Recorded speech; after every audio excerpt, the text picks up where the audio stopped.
Today is Valentine's Day, Tuesday, February 14th, if you didn't already know.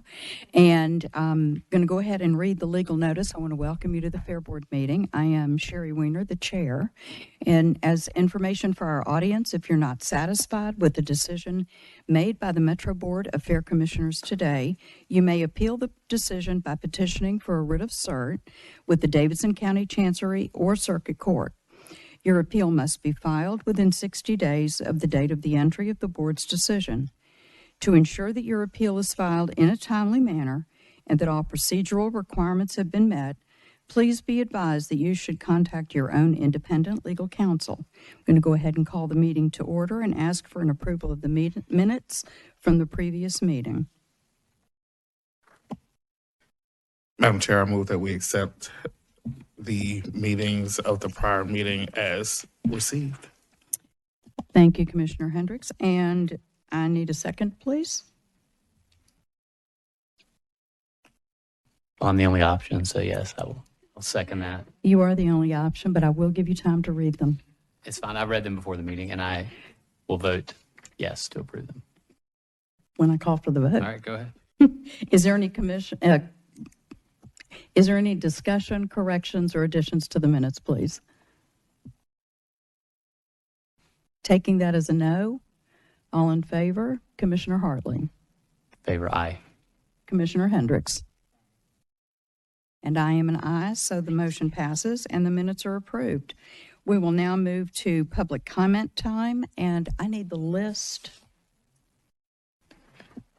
Commissioner Weiner, while you get that, are these minutes posted on the Fair Board website, or where are they held?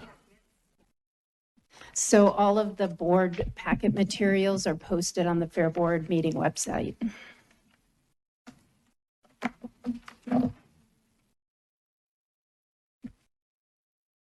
Okay, only because I know who this is. You know what you put in place of your name? No. Outer Pit, Fair Park 2. Oh, well, there you go. So, Mr. Smiley, the floor is yours. My name is You Shane. have 2 minutes. Thanks so much. My name is Shane Smiley, Brush Hill Road, Nashville. Before you have a packet that has 3 photographs of the Speedway. One is what was presented after the October 2017 special meeting over Fair Park.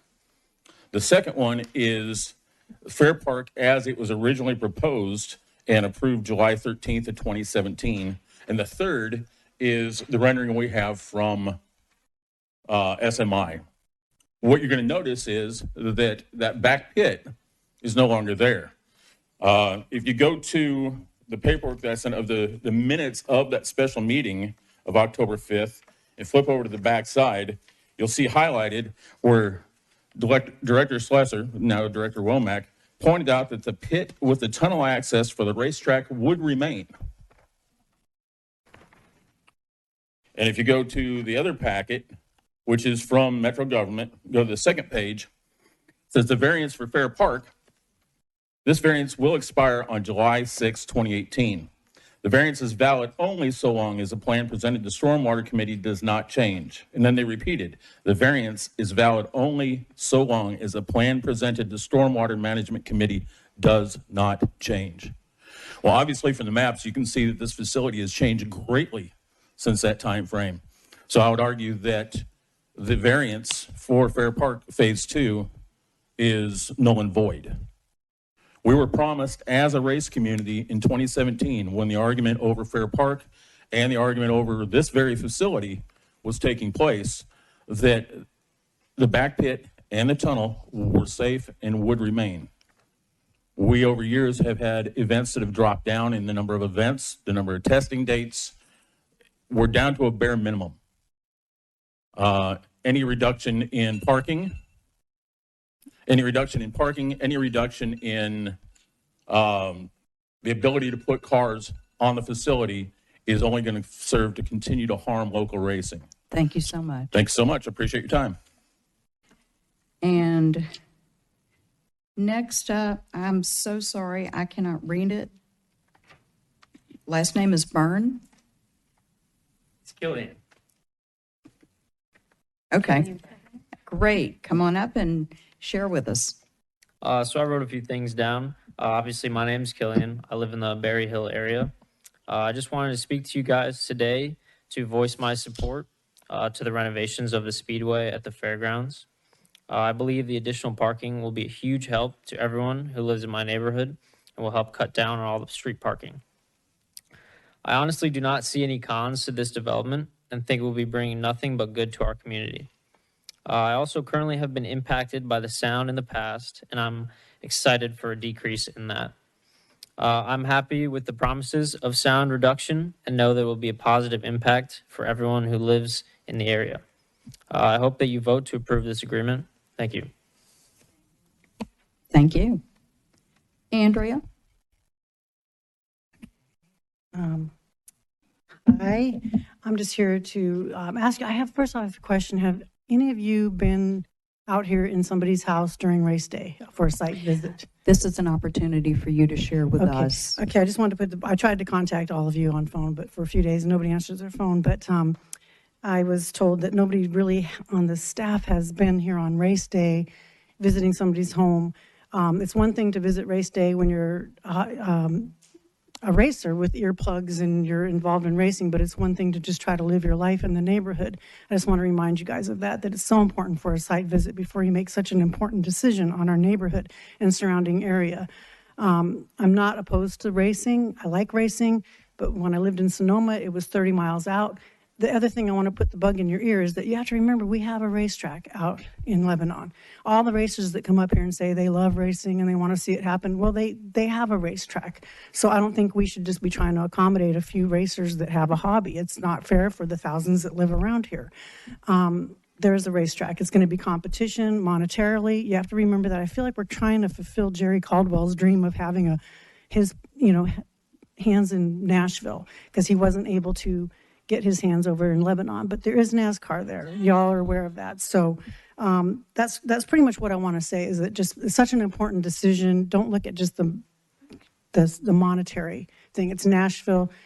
Maybe Anthony's not here because of traffic, because there's such poor planning these days. So this is really huge and really important. I really suggest that you guys come out on race day and visit somebody's home with kids. A lot of my neighbors aren't here today because they have kids. It's 4 o'clock and they're still at work. So some of these meetings aren't a good representation of our people and how we feel. So I hope you'll take all that into consideration. Thank you. Thank you. And Jeff? Hi, my name is Jeff. Thanks for taking the time to listen to my opposition to the proposal. I too am against the proposal. I feel in addition to being a bad business proposal, which has tons of holes and puts Nashville in a very compromised position if you read the details, I think that it's an inappropriate impact on the community. It really brings the community in the wrong direction. I think that there are developments that could be done that would enhance the community and bring this up to a level that was representative of Nashville that's moving forward, as opposed to taking it into a very different direction. Anyway, I think that it'd be great if somebody could just evaluate at least one counter proposal as opposed to being held hostage to the only thing on the table, which it sounds like is the case, because the business proposal is really, really weak. And again, there's a lot of compromises that could put Nashville in a very compromised position. Thanks for taking the time to listen. Thank you for your time. Heidi?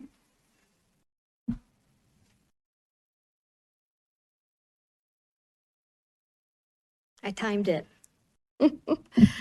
Heidi from Woodwood, Houston, with love in my heart for my neighborhood. My little cottage that I bought 20 years ago with my husband, for the neighbors who have lived there for 40 years that I have gotten to know, for the new ones that have moved in to purchase homes, even with the uncertainty about the racetrack and how that might affect property value and quality of life. I love the passion that race fans have for this track, and I loved hearing that there might be electric NASCAR races coming in the future. Unfortunately, like other aspects of this proposal, it's an exaggeration. I read about it. The president of NASCAR confirms that while they may have a hybridized exhibition race and a series down the road, that NASCAR will never go all electric. So love lost. Like the chocolates my husband gave me this morning, NASCAR fans are also disappearing, down from 8.4 million viewers to 3 million per race. The NASCAR president said last year that they have lost their way and they are trying to generate new fans. We should not be considering a 30-year commitment with something that has a represented decline. I know the declination of this lease would mean a lot of work for all of you because the track needs help. But what happens if you approve it? When a 10 multi-day race weekend, 20 other track rentals, and 40 new events for BMS and CVC fall short, when two huge 30,000-seat stadiums, feet apart from one another, can't repay the city that they owe? What happens in 10 years? I'll be 60. How old will all of you be? I'll tell you, neighbors and taxpayers will bear the brunt of this decision today for generations. Say no to the proposal. Find another option. Use funds available right now to update the Speedway, but welcome other events for the community that aren't all centered around auto sports and events. And one more point. Race fans do already have this track, pop-up Formula One style races, and NASCAR 36 miles away. Telling families to stop complaining or move away so someone else can enjoy a few nights out a few times a year, where's the love in that? Happy Valentine's Day. Thank you. Thank you, Heidi. Shay. Hi, everyone. Thank you for the chance to speak for a second. I'm just going to update you on where things stand. I know last time I provided our opposition letter from SNAP for the Wedgewood Houston community. Since then, we've had one other neighborhood join with us in that, so we're up to 4. And honestly, interest is growing as people are learning more and more about this. I wanted to share that. We did have a community meeting since last time I was here. So I want to thank the racing group for coming out and speaking to us and listening. It was instantly apparent where the community stood on this topic, and that was opposed. There was various concerns, a large number that was communicated. We haven't heard back really from the racing group on those, so we're still waiting on that and would like to continue that conversation. At best, I would say people in the community are indifferent. Most are opposed, and they just want to hear more. The people are indifferent, and like I said, I think it's trending in the wrong direction from this proposal just based on what I'm hearing. So I just want you to know the concerns are very real. Thank you to the members here who have spoken with me and continue to have an open dialogue and talk about these items. We provided a list to the board, and we hope you take them seriously as this process continues. Thank you, Shay. Kenny?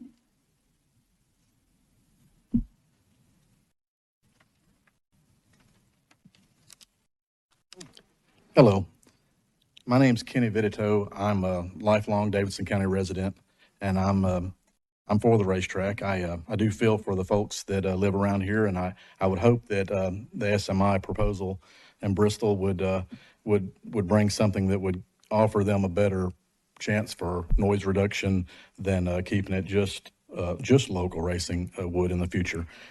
I want to thank this Fair Board for all your hard work and preserving and saving this local racetrack, the second oldest racetrack in the United States. And my family has raced here since 1960. So I'm a fan, but I'm also a competitor. And today I wanted to talk to you, if I could, about a couple of interests that I have. The first one being the parking, the rear parking for the pits. For local racers, if that parking is removed, there's really, where are we going to park? How are we going to run our programs? You know, I just want, as you go forward planning this, that you hopefully think about a good spot for local racing to pit, and not that works for us. That's not a mile away, you know. And so that back pit has always worked great for us. I would hate to see us lose that, and so I would hope you could enter that in your ideas for future planning. The second thing is in event numbers.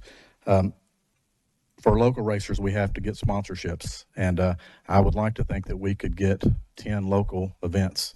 That would be ideal for us, you know, as you're putting a program together for sponsors and saying that you're racing 10 times at Nashville Fairgrounds. That goes a long way, but we would hope at a bare minimum that we could preserve 7 events moving forward. Just want to thank you for your time. Thank you so much. Okay, the public comment time is now closed, and we will move to monthly reports. And I'll call on Satrice for a financial update, please. Hello, everyone. The financial information presented today is preliminary. And all revenue and expenses for January 2023 may not have been recorded to the ledgers as of February 13th, 2023, when this report was created. The preliminary actuals through January 2023 are as follows. Revenue is approximately $2.1 million. Expenditures are around $2.7 million, resulting in a net loss of approximately $594,700. Depreciation expense is $794,324. So the total net loss is roughly $1.3 million. Below you will find an itemized list of our revenues and expenses. Our top 3 revenue sources are as follows: flea market, corporate sales events, and the divisional fair. Flea market revenue is roughly $481,316, which represents 22% of our total revenue. Corporate sales events is around $858,000, which represents 40% of our total revenue. And the divisional fare is $541,181, which represents 25% of our total revenue. Our top 3 expenses are payroll, utilities, and purchased services. Payroll expense is approximately $936,879, which represents 34%. Utilities expense is $262,266, which is 10%. Purchase services expense is $713,975, which represents 26% of our total expenses. For the month of February, our revenue projection is approximately $133,108. We anticipate 28% of that coming from flea market revenue and 72% coming from corporate sales events. On our agent report, we have approximately $4,886 in outstanding invoices. This concludes our financial report. Are there any questions? Commissioners, any questions for Satrice? Commissioner Hartley? Satrice, thank you as always. I think I understand this to be the same as our last meeting, but essentially we still are on track to finish our year where we expected, which is 4.6, about 4.6 in expenses and about 4.6 in revenue, including a $2 million subsidy from Metro. Is that still where we're sort of projected to land? Yes, sir.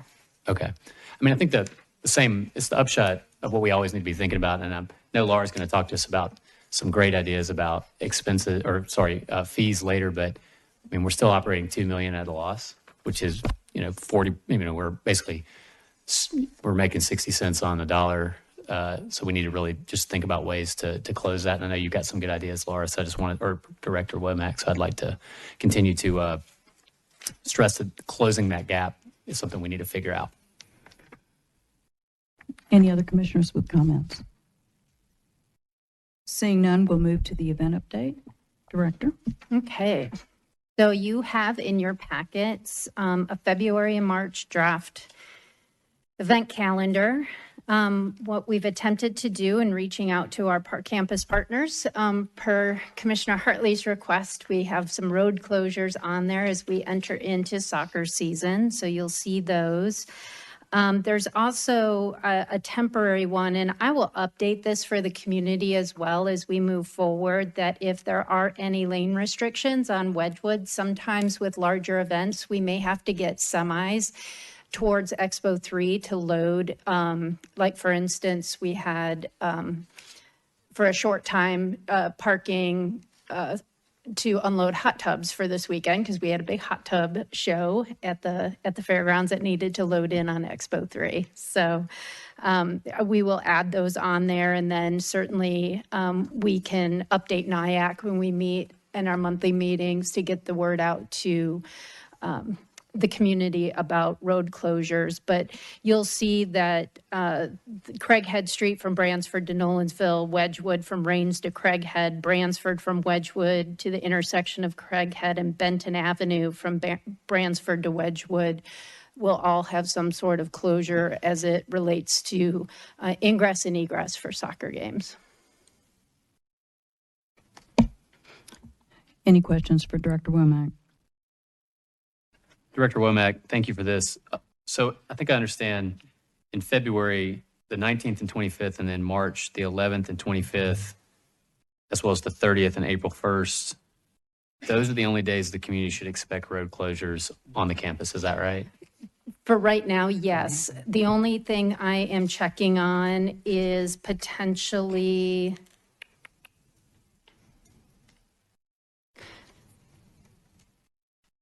for lawn and garden on that Saturday, the 4th. And then I'll be updating and having a discussion with our parking manager this week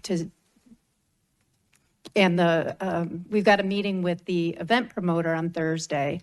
I think that'll give us a little bit better idea of whether or not we need to do a partial road closure, but it's more of a regulated, not a full closure, because we still allow through traffic. It just slows people down a little bit because we have pedestrians moving back and forth from the lot to the expo building. So we usually post an officer if we expect a large pedestrian or customer count for a certain event weekend. One more question? I appreciate that. I just wanted to say, obviously, the road closures are within our rights. I mean, we can get the permits from the city. I think my main concern, and I would ask our NIAC members that are in the audience, is just to communicate that just for planning purposes for the community. I think, again, I think you're on track with what you're doing with road closures. We just want to communicate it. I would just like to add, could the times be included on those road closures? So if it's going to be closed 9 to 3, would that be included? I can, yep.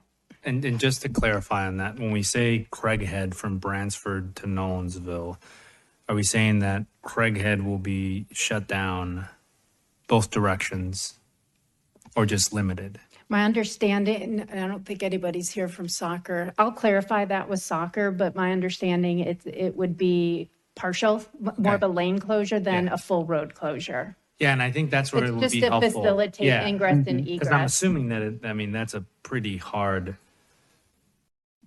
pill to swallow to say that Craighead is going to be, all of Craighead will be closed as a main thoroughfare. So I think that might be helpful when we do this, like maybe, partial, because I think that'll help. It's just like we know that it might be busier and if we know times, but at least that, right? So when we say road closures March 11th and 25th, like partial Craighead Street, Bransford to Nolensville, partial closure or lane reduction, I think that's enough. I think what'll freak people out is to say, oh my God, Craighead's going to be closed all day. Yeah. And so I think that makes it easier for us too, so that we could diffuse some of that fear of letting them know that it's going to be. No, that's a good point, because also that is a big rideshare location for the games, which that was one of the reasons why for that lane closure. But I'll clarify that and put that out there. Thank you. I had a question too. So I'm looking at March 11th and the 25th, and there seems to be a soccer game plus other activities.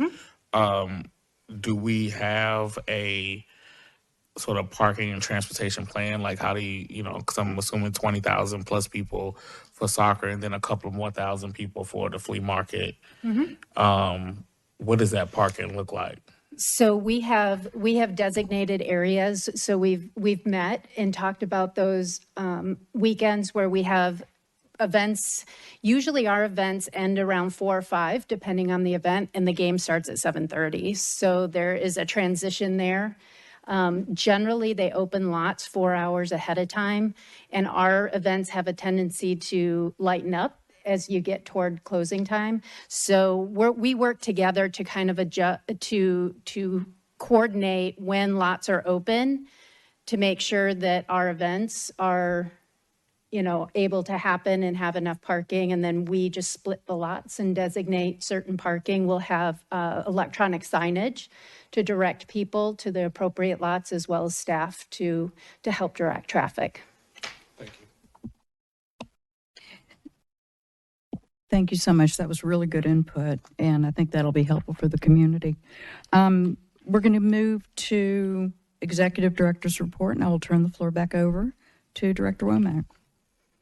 All right. Well, I wanted to cover one thing. In your packets, kind of toward the end, you're going to see this sheet. This is, nope, single sheet. It says flea market data comparison. Thought this was kind of fun because we have been talking a lot about our rebound. I think everybody realizes the hit that the flea market took once we reopened from the pandemic. And it was very encouraging. We knew we had started our rebound, but we really wanted to quantify that for you.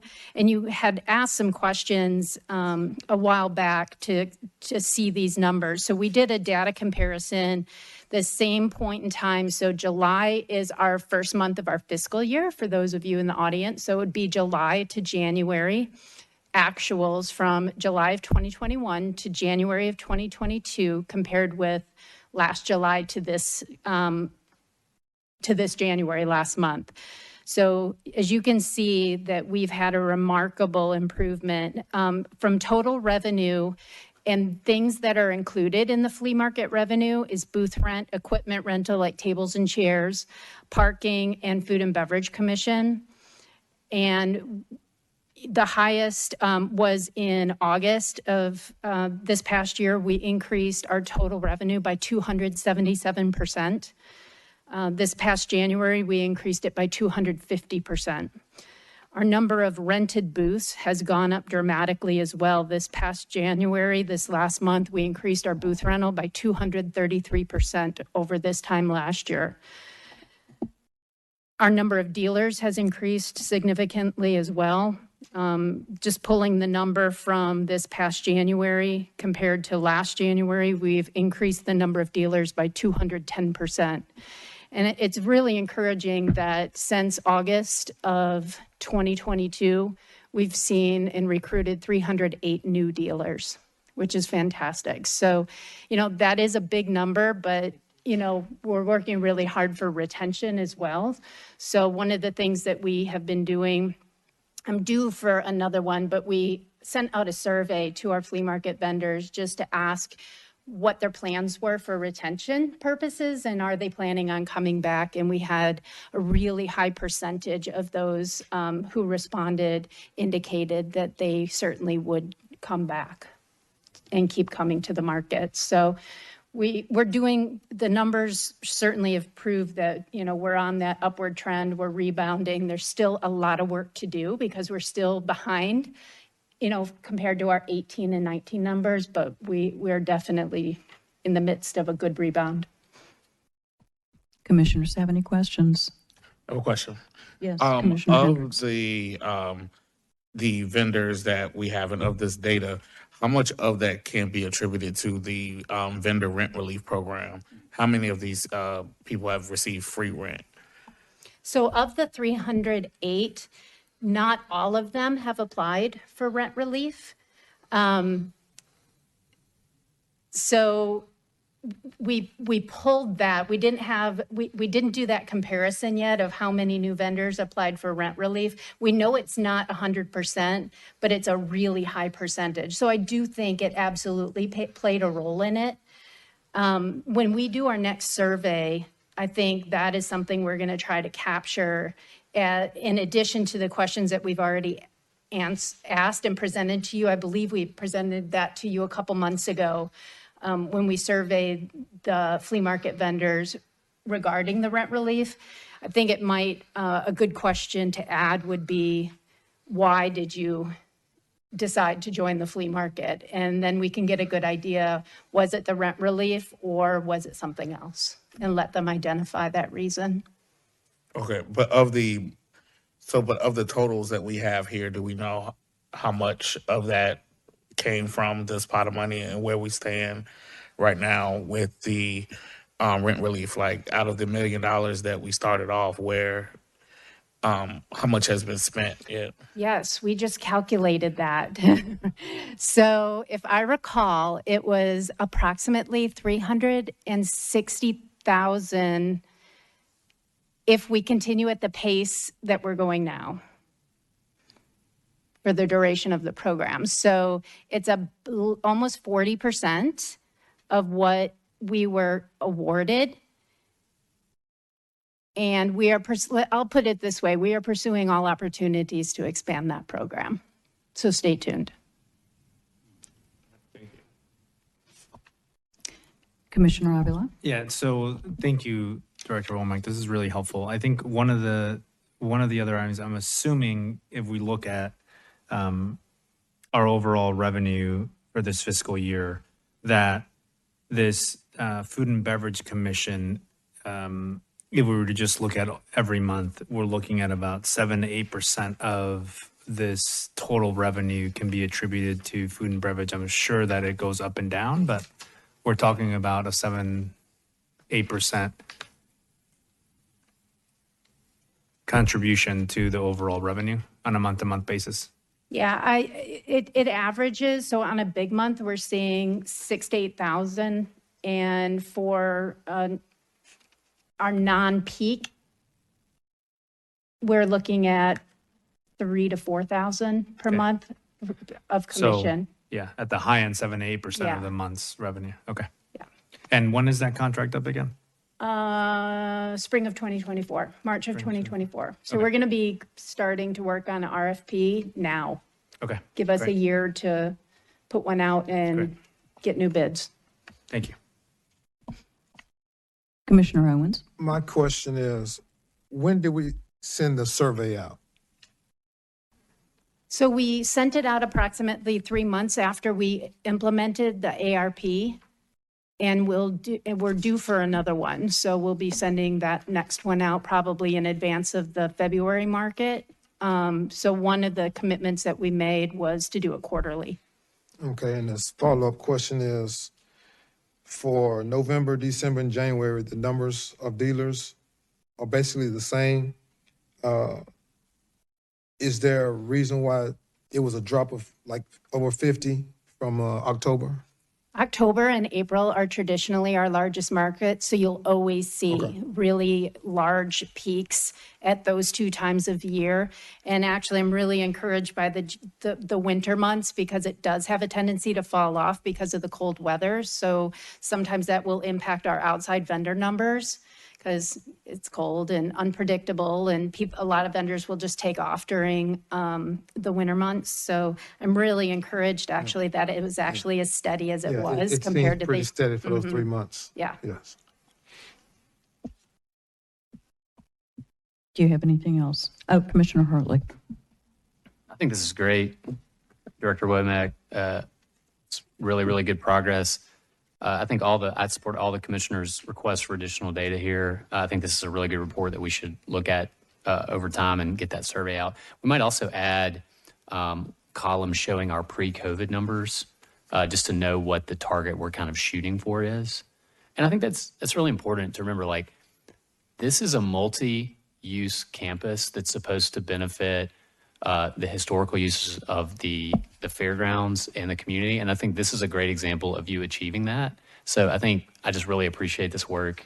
Let's get the data, keep building on it. You're not done yet, but I think you're in the right direction. How far back? Just 18, 19, or Probably 17, 16? maybe one or 2 years before COVID, probably. Okay, yeah, we can certainly add that. And, you know, as always, this is a team effort. We've got some really motivated, just really dynamite new staff that if you follow our social media, it has picked up. We're up to 70,000 followers, and that has increased dramatically recently. So I give a lot of credit. I give all the credit to the staff for, their diligence, their cold calling, they're going through old files and calling, dealers who haven't been there for a while. Just really customer service facing, effort on their part with the vendors. I just ran into at the office today. There was a gentleman that came in and He's like, I want to come back, and he hadn't been here since 2019. So he's from Massachusetts. So it's so great to have him back, and he's really excited. So we're going to see that more and more. But again, retention is the key. It's one thing getting them in the door, but can we get them to come back month after month? And that'll be the test. And just as a reminder, our program runs through the rent relief program. Right now, August of 2023 would be the last, or no, sorry, July. July. Last So it'd be, fiscal year. yeah, July Okay. of 2023, because we started it in August. Thank you. And I'm happy to say that this month we're opening Expo 3. We have half the building. We've got about 18 booths indoors that are currently available out of 280 some. And then by next month, we'll have all 3 buildings fully opened and rented. And I'm sorry, I have one last question. Commissioner Hendricks, you're free to speak. Yeah. So I just had a question about about the process to vet some of the vendors and what they're able to sell. I came to the last flea market, just walked around, and I noticed some things that probably shouldn't be sold because it probably would be illegal to sell. And it's just a couple of other things that concerned me of, paraphernalia that is sold that could be offensive to people. So in our rules that each flea market vendor has to read and accept prior to becoming a vendor, we do have several that outline what prohibited merchandise. Certainly anything that is illegal should not be there. Certain, expired medications, food, culturally insensitive, pornographic, those types of items.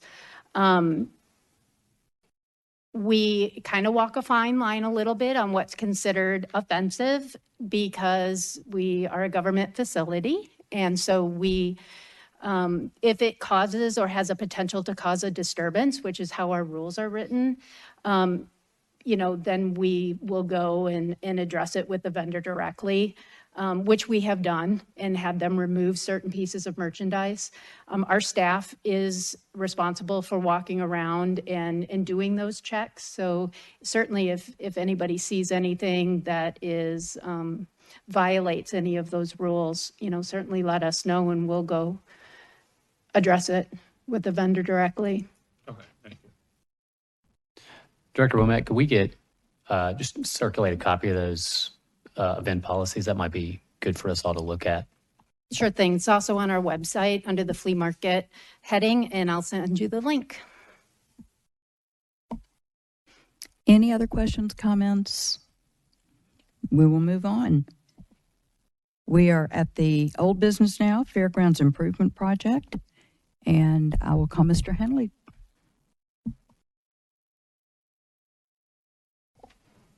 Great. Can everyone hear me? Wonderful. Good afternoon, board, staff, council. First, happy Valentine's Day to you all. Really appreciate being able to come up here in front of you and got a lot of love to share today. So you'll hear from me a little bit more. I'm representing not only Pillars as I usually do, but also the GHP team. Have both Ron and Katie Sheesley, who are usually one of the other or both here with me, are both traveling. So just wanted to let you know that they're here in spirit.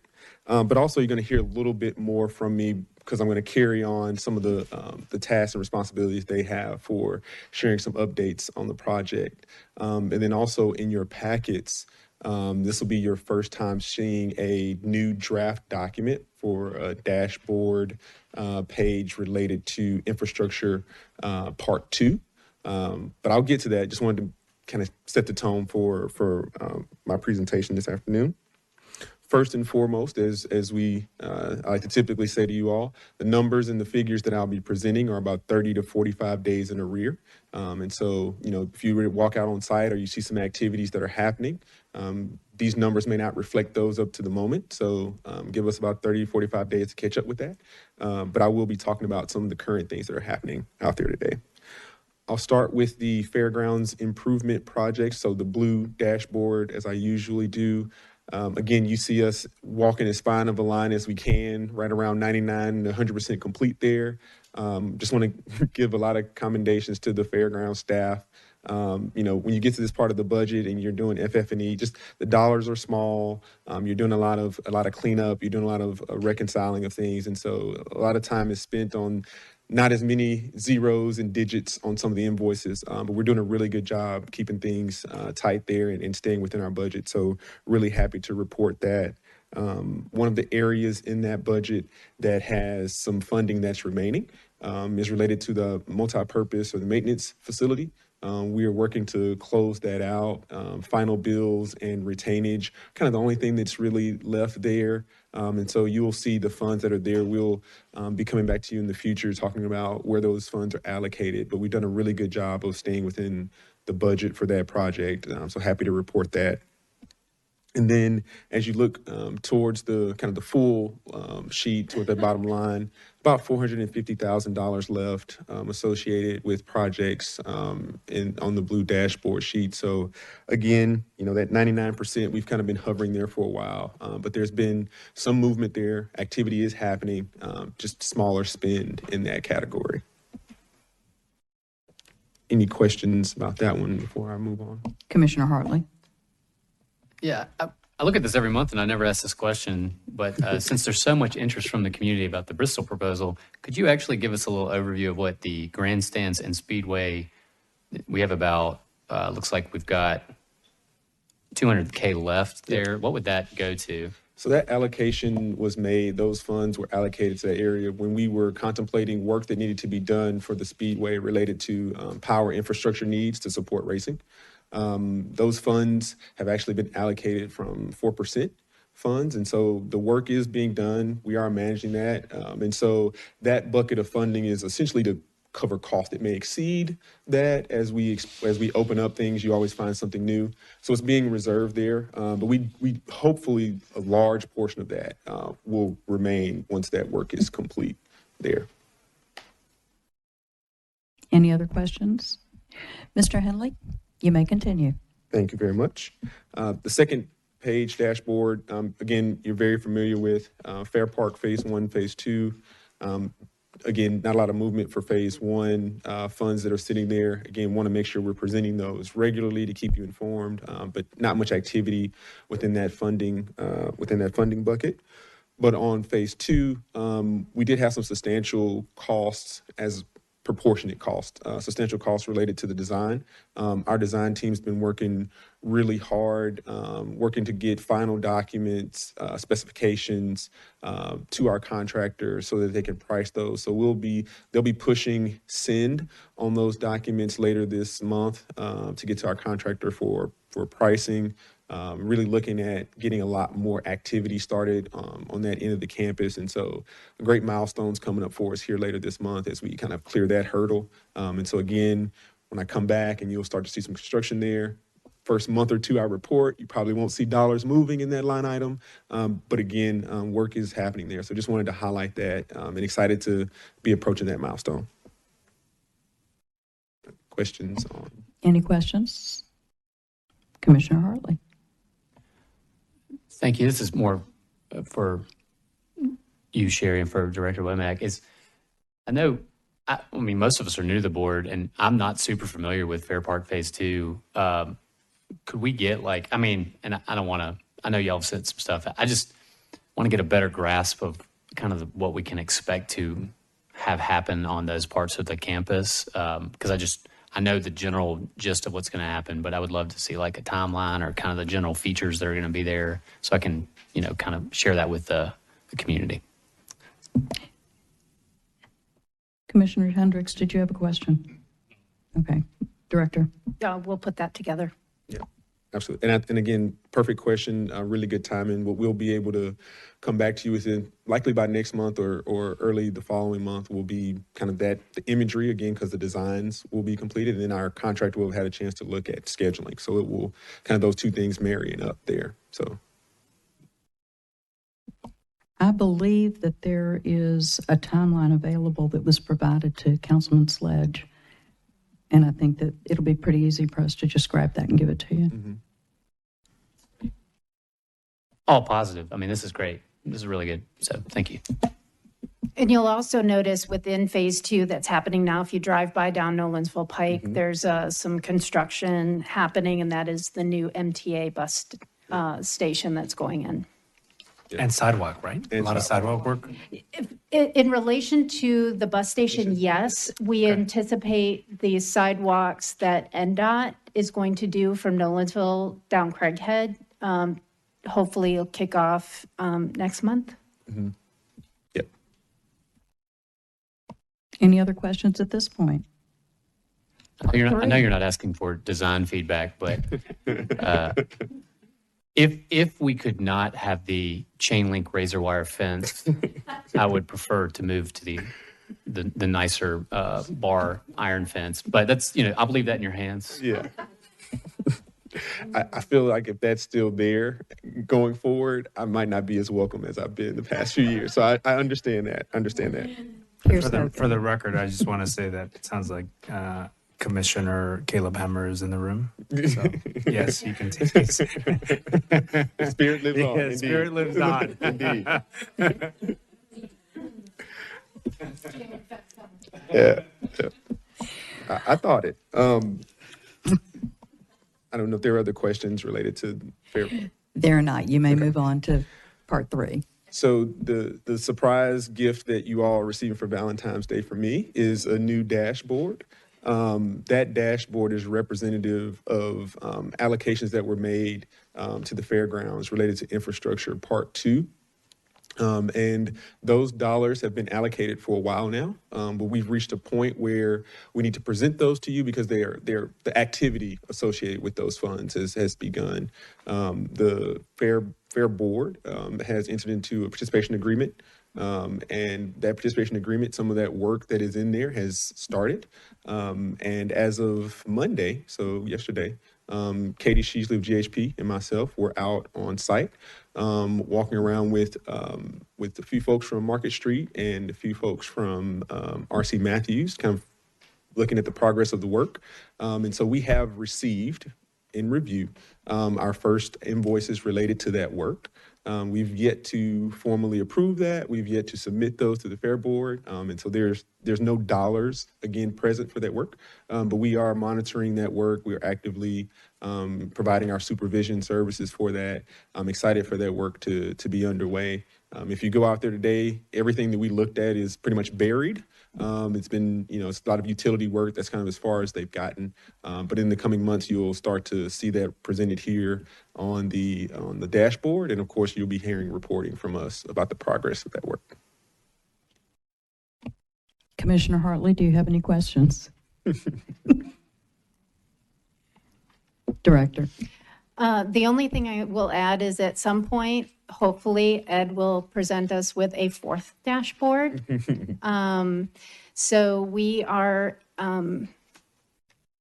we have 19.3 million going through council right now for this fiscal year's capital spending plan for additional infrastructure.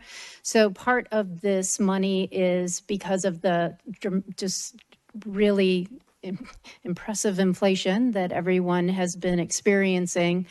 In construction, when we did the original estimates, we were looking at about a 40% price increase on various goods and services related to construction. That is starting to come down, which is great, but some of the projects that we have earmarked for funding is to redesign the roadway from the concourse down to Craighead to make that wider, more accessible two-way traffic, to take that bridge that is currently over Browns Creek, which is now one single lane, make that a two-way bridge, as well as adding a pedestrian crossing over Browns Creek at that point, and then realigning that roadway so we can reduce the grade. Right now, it's about a 14% grade from that road up to the concourse, and that's obviously really difficult for anybody who's mobility challenged. So we need to make that as ADA compliant as possible, which is a 5% grade, and that will take some realignment of that road. So that is one of the big projects, as well as finally getting our Windgrove entrance, which is incredibly needed at this point. So we're going to be moving forward with that design as well. The concept drawing for that does call for a signal at the Windgrove Nolensville intersection, which would be new for that area, but it will also create a safe way for people to cross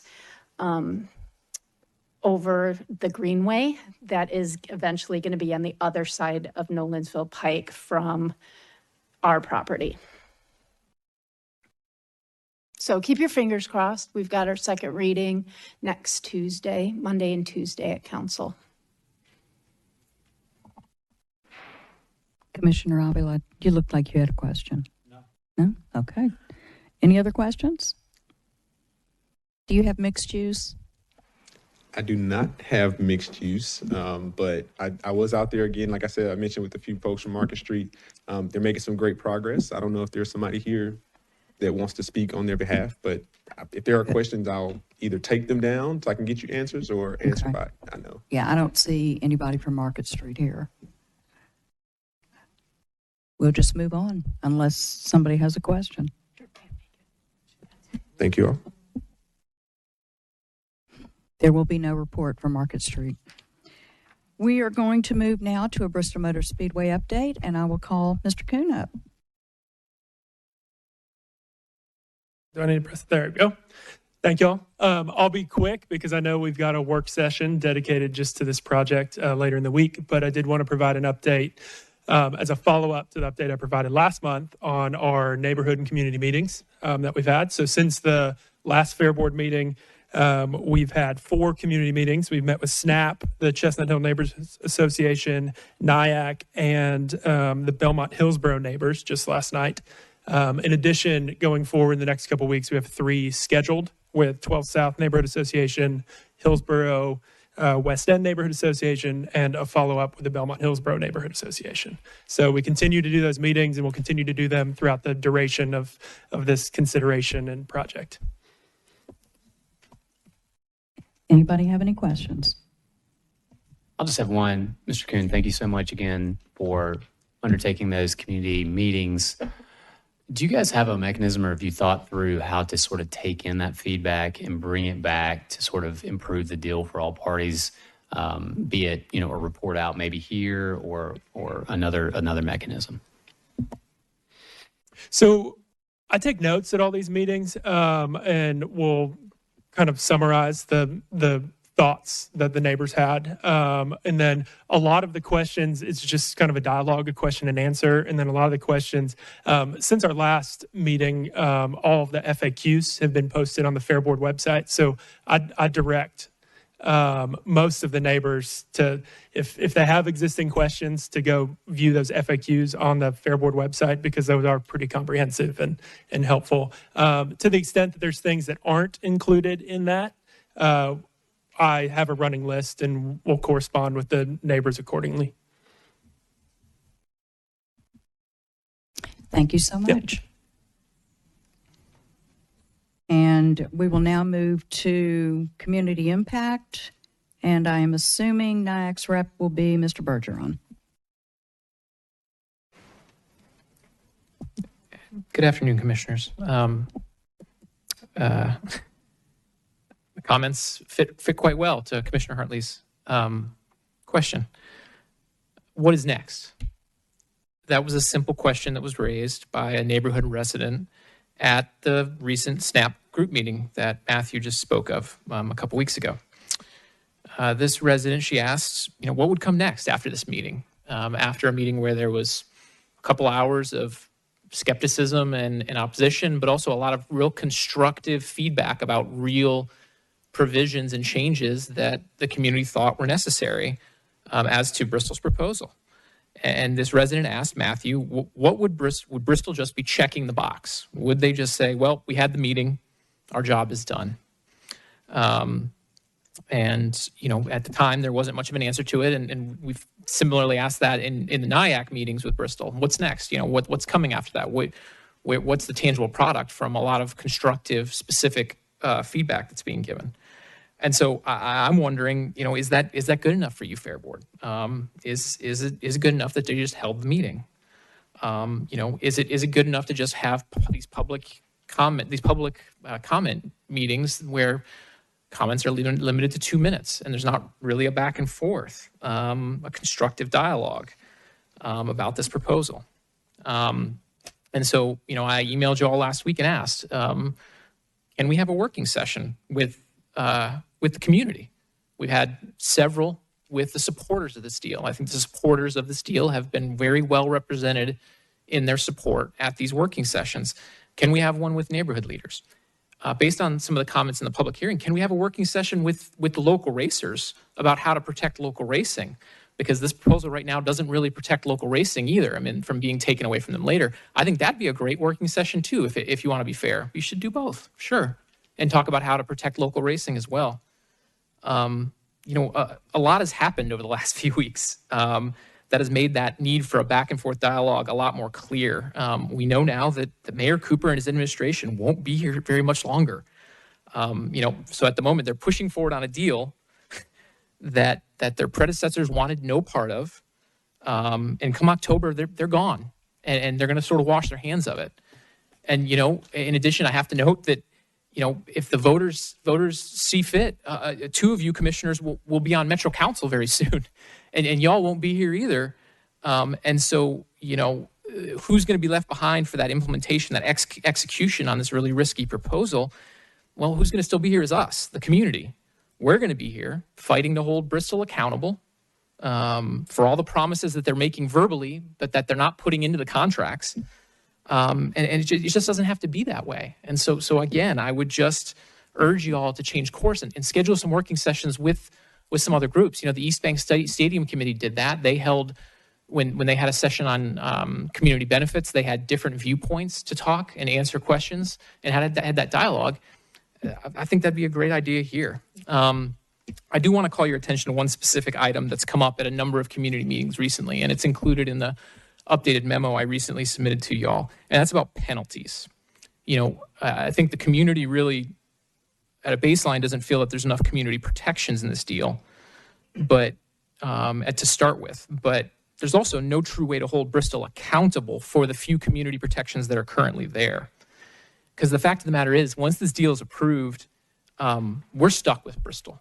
We're stuck with them for as long as this deal is profitable for them, at which point, of course, Bristol will bail, but that's another problem. But if Bristol violates curfews, if they violate other protections, no Fair Board is going to be able to terminate the lease. They're not. I mean, you know, and we saw that problem with previous promoters when they violated curfew and the stakes were a lot lower. We didn't terminate it then either, but we also didn't have penalties then either. And so that's why the only way Bristol's going to be held accountable is if there are real penalties for them violating community protections. You know, I've done some looking into this, and it's my understanding that there's somebody who thought that penalties were a really good idea in the past. His name was James Weaver. It's my understanding that when James Weaver was on the Fair Board, he proposed penalties for the then Speedway promoter for violating curfews. I never thought I'd see the day, you know, that I would love an idea of James Weaver's, but it's Valentine's Day. So I love an idea that James Weaver had. It's amazing. I mean, that is magic. That's the magic of Valentine's Day right there. You know, there's so much left for you guys to do, with all due respect.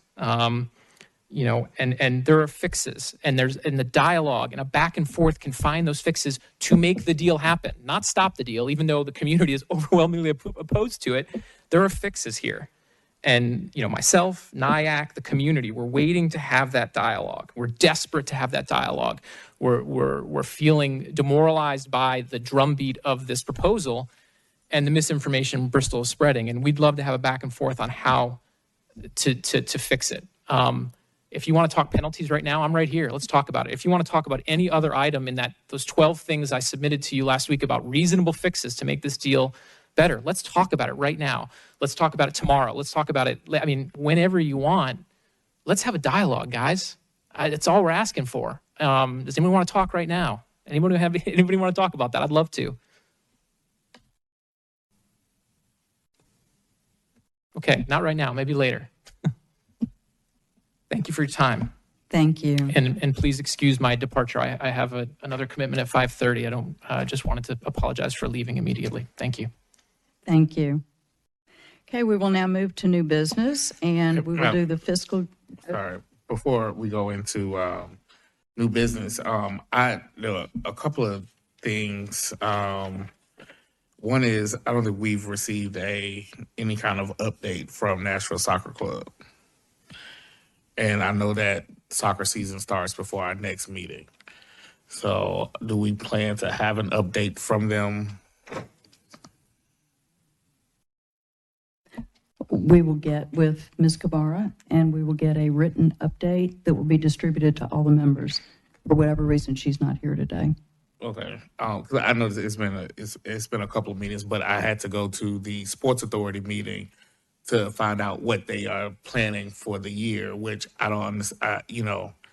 We're here meeting in their facility, and we don't have the courtesy. It's just like I found out at that meeting that there were going to be 2 concerts scheduled here in the facility, and while we're hearing concerns from neighbors about about noise, I think we should have been informed of these types of activities as well, because I'm pretty sure a Pink concert and a Shania Twain concert is going to generate as much noise as a soccer game that we, again, receive complaints about.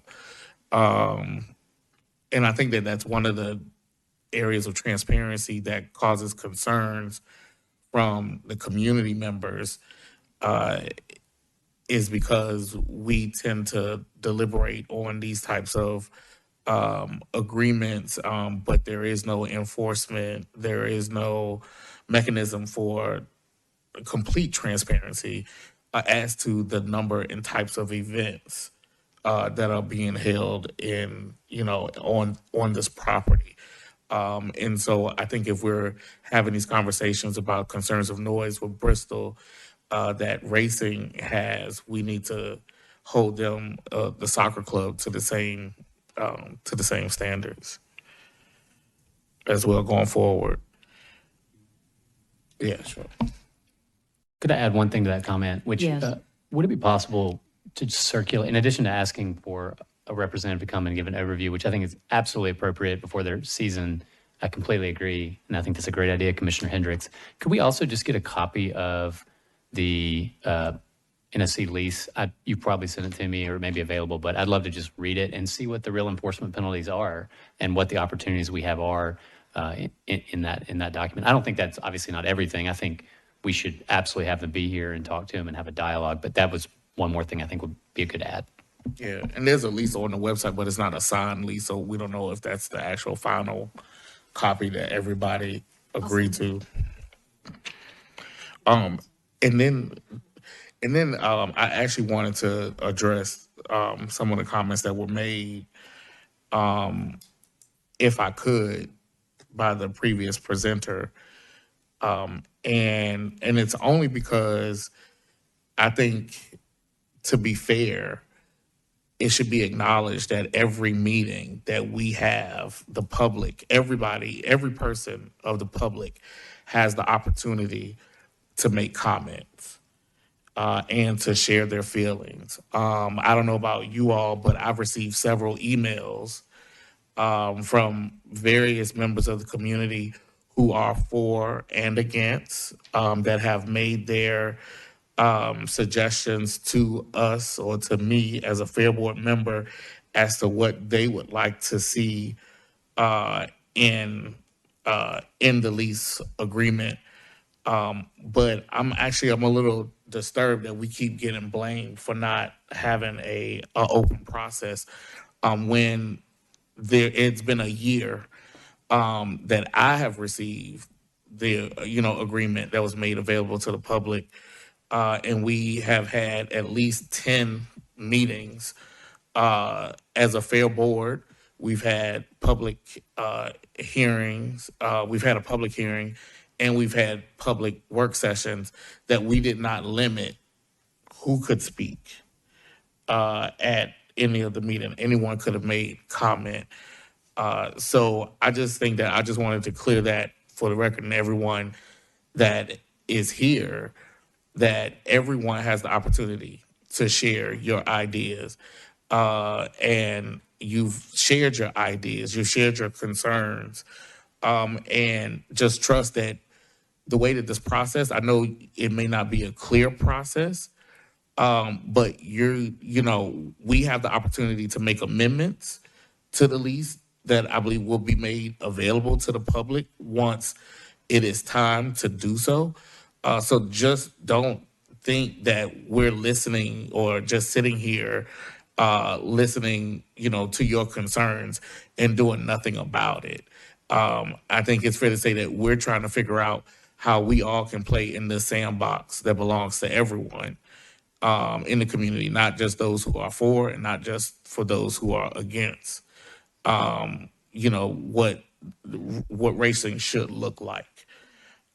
So again, I just want to reinforce that everyone has had the opportunity to express their concerns with us. Commissioner Hendricks, that was the best Valentine's gift I could have gotten this year. Thank you. Commissioner Hartley. I completely agree, Commissioner Hendricks, that I think we've constructed a good process. I don't think I'm completely satisfied with the speed of the process, as we've all expressed concerns about. One thing I would say, I agree that we've had a lot of opportunity for public comment. I do think it's something we should think about, is getting past that first level of I'm concerned about noise to the second level of let me take an hour that we're actually meeting with. And I see Brian Knock back there from TAG. I see Shay Sapp from what we said. I don't know that that's a misuse of our time to, we've had a lot of our experts come in on the deal who have various expertise, and I think they have a special expertise in what they expect out of their neighborhood. So I don't think it's a bad idea to have a session where we sort of brainstorm beyond that first level of a short comment. I definitely agree with you that we've offered a lot of public comment time, but I think sort of a set aside work session, or at least a portion of a work session where we could hear from those guys at more length is something that would be a valuable use of our time. So let me respond to that.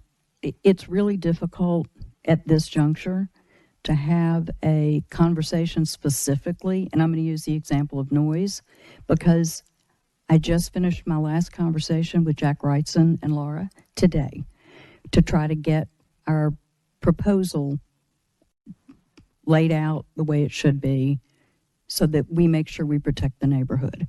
I can't present fluff to anybody until the fluff is baked and it's solid. And yes, I'm hungry, so I'm using food as a reference. But at the end of the day, there may very well be opportunity for us to present things like the noise proposal, things like the operating scheduling proposal. But until they're baked, there I go again, until they're baked, I'm not going to throw stuff out and see how much is going to stick on the wall. I'm not going to tell anybody that this is what the final product is when we're still working on it. I mean, Tom can sit there and shake his head, yes, that we're still working on it. And we want to make sure that the things that Jason brought up, his 12 points that he emailed last week, I went straight to work on them.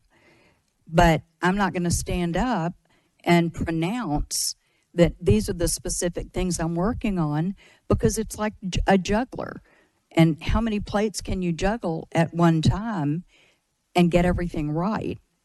So we'll be presenting to the community and to the Fair Board appropriately, but it will be comprehensive.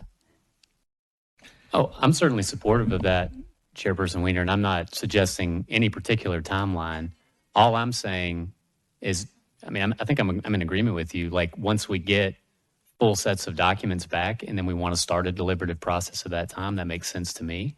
We should look at what's presented in total. I mean, again, we got the documents with parts that clearly needed to still be negotiated because there were blanks in the document. So I know you guys are working on it. I think for me, I just don't want us to shortchange an opportunity to have that perspective incorporated. And it sounds like you're planning on that. So again, I appreciate that.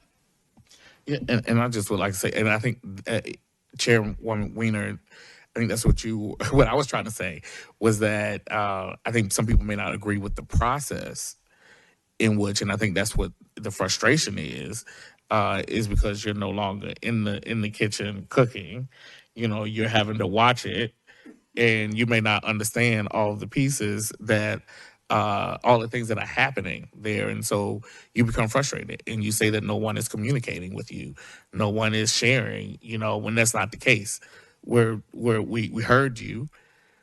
We're doing everything that we can to make sure that when you see the final document, you will be in love with it, hopefully. Or not. I mean, at the end of the day, we will be voting on a document that was the best that we thought we could make it. And at the end of the day, we will make a decision whether it's good enough to recommend to the council. And if we vote approval to recommend, then the council has their marching orders and they will have 21 votes, and that'll be their crack at it. And if we vote not to recommend approval based on the document that's provided, then they'll have to have 27 votes. So it's just the way the process is built. And in all the years that I've been in Metro government, I've never seen a project with 3 or 4 public hearings and 6 or 7 work sessions. It just doesn't happen, but it should. And that's why this process is playing out the way it is, because we're going to do it the right way. Okay, can we move to new business now? Fabulous. Let's go to the fiscal year 24 budget update.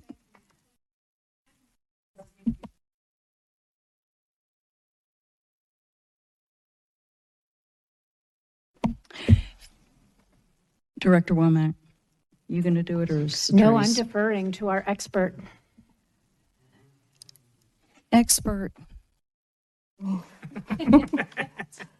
So we are underway for the budget. We're in the budget season now, 2024, and we have presented a draft. I would say to the finance team regarding our new budget, but Director Womack is going to be presenting some fee changes for you guys to consider and to vote upon. So the information that we have already presented is subject to change given the vote. Right now, our revenue that we have presented to finance is 13% higher than what we have currently. So once you guys vote on the fee changes, we'll go back to the drawing board and see where we land. And then next board meeting, we will present the information to you all. So that's where we are. Anybody have questions at this point? Commissioner Avila. So the budget that you have drafted, 13% increase, already includes the changes which we are going to No, vote sir. on? No. Okay. It's 13% increase without any changes? Yes, sir. Okay. Thank you so much. Commissioner Hartley. So Therese, was that 13% in increase in revenue? Yes, sir. Okay, thank you. Any other commissioners wishing to speak? Okay, I'm going to turn the floor over to Director Womack to discuss our building rental and parking fee adjustments. Okay, let's dive in here. We're going to start with venue rental rates. So when we moved down to the new buildings and opened in 2019, we set building rental rates. They have not been adjusted since that time. So we're going on 4 years now of no fee adjustments. Obviously, it did not make sense at all through COVID and recovering from the pandemic. However, we also are experiencing an increase in goods and services that we have to cover. Our utility rates have not decreased. In fact, they have increased, and we've had to build in those increases to pay our electric bill and our water bill and our gas bill, just like everybody does at home. So as those rates for goods and services increase, we have to look at certain ways in our budget to pay for those. I'll remind you that about this time last year, as we went through the budget process, and we were bringing online for the first time our divisional fare. There was a big discussion on how to cover that. That is a lot of our budget gap right now is bringing on a new program.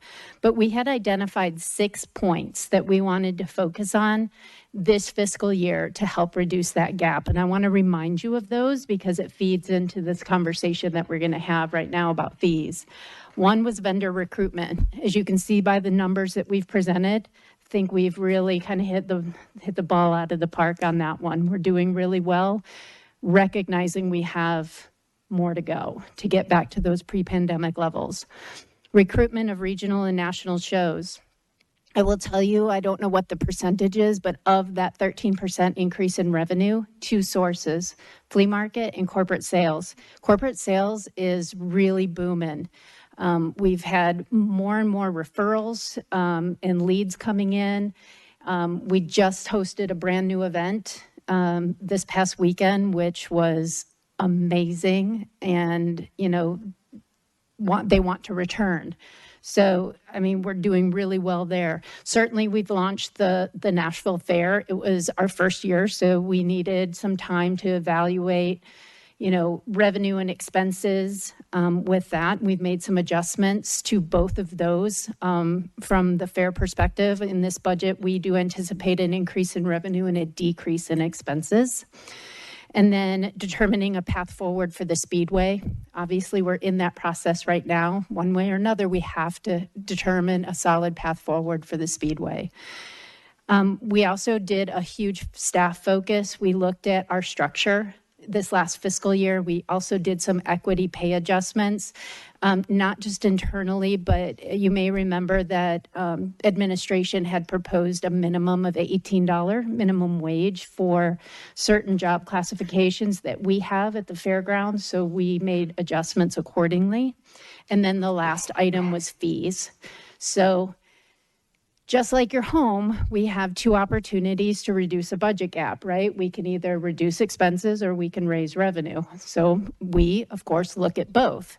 However, we have very few items in our budget that I would consider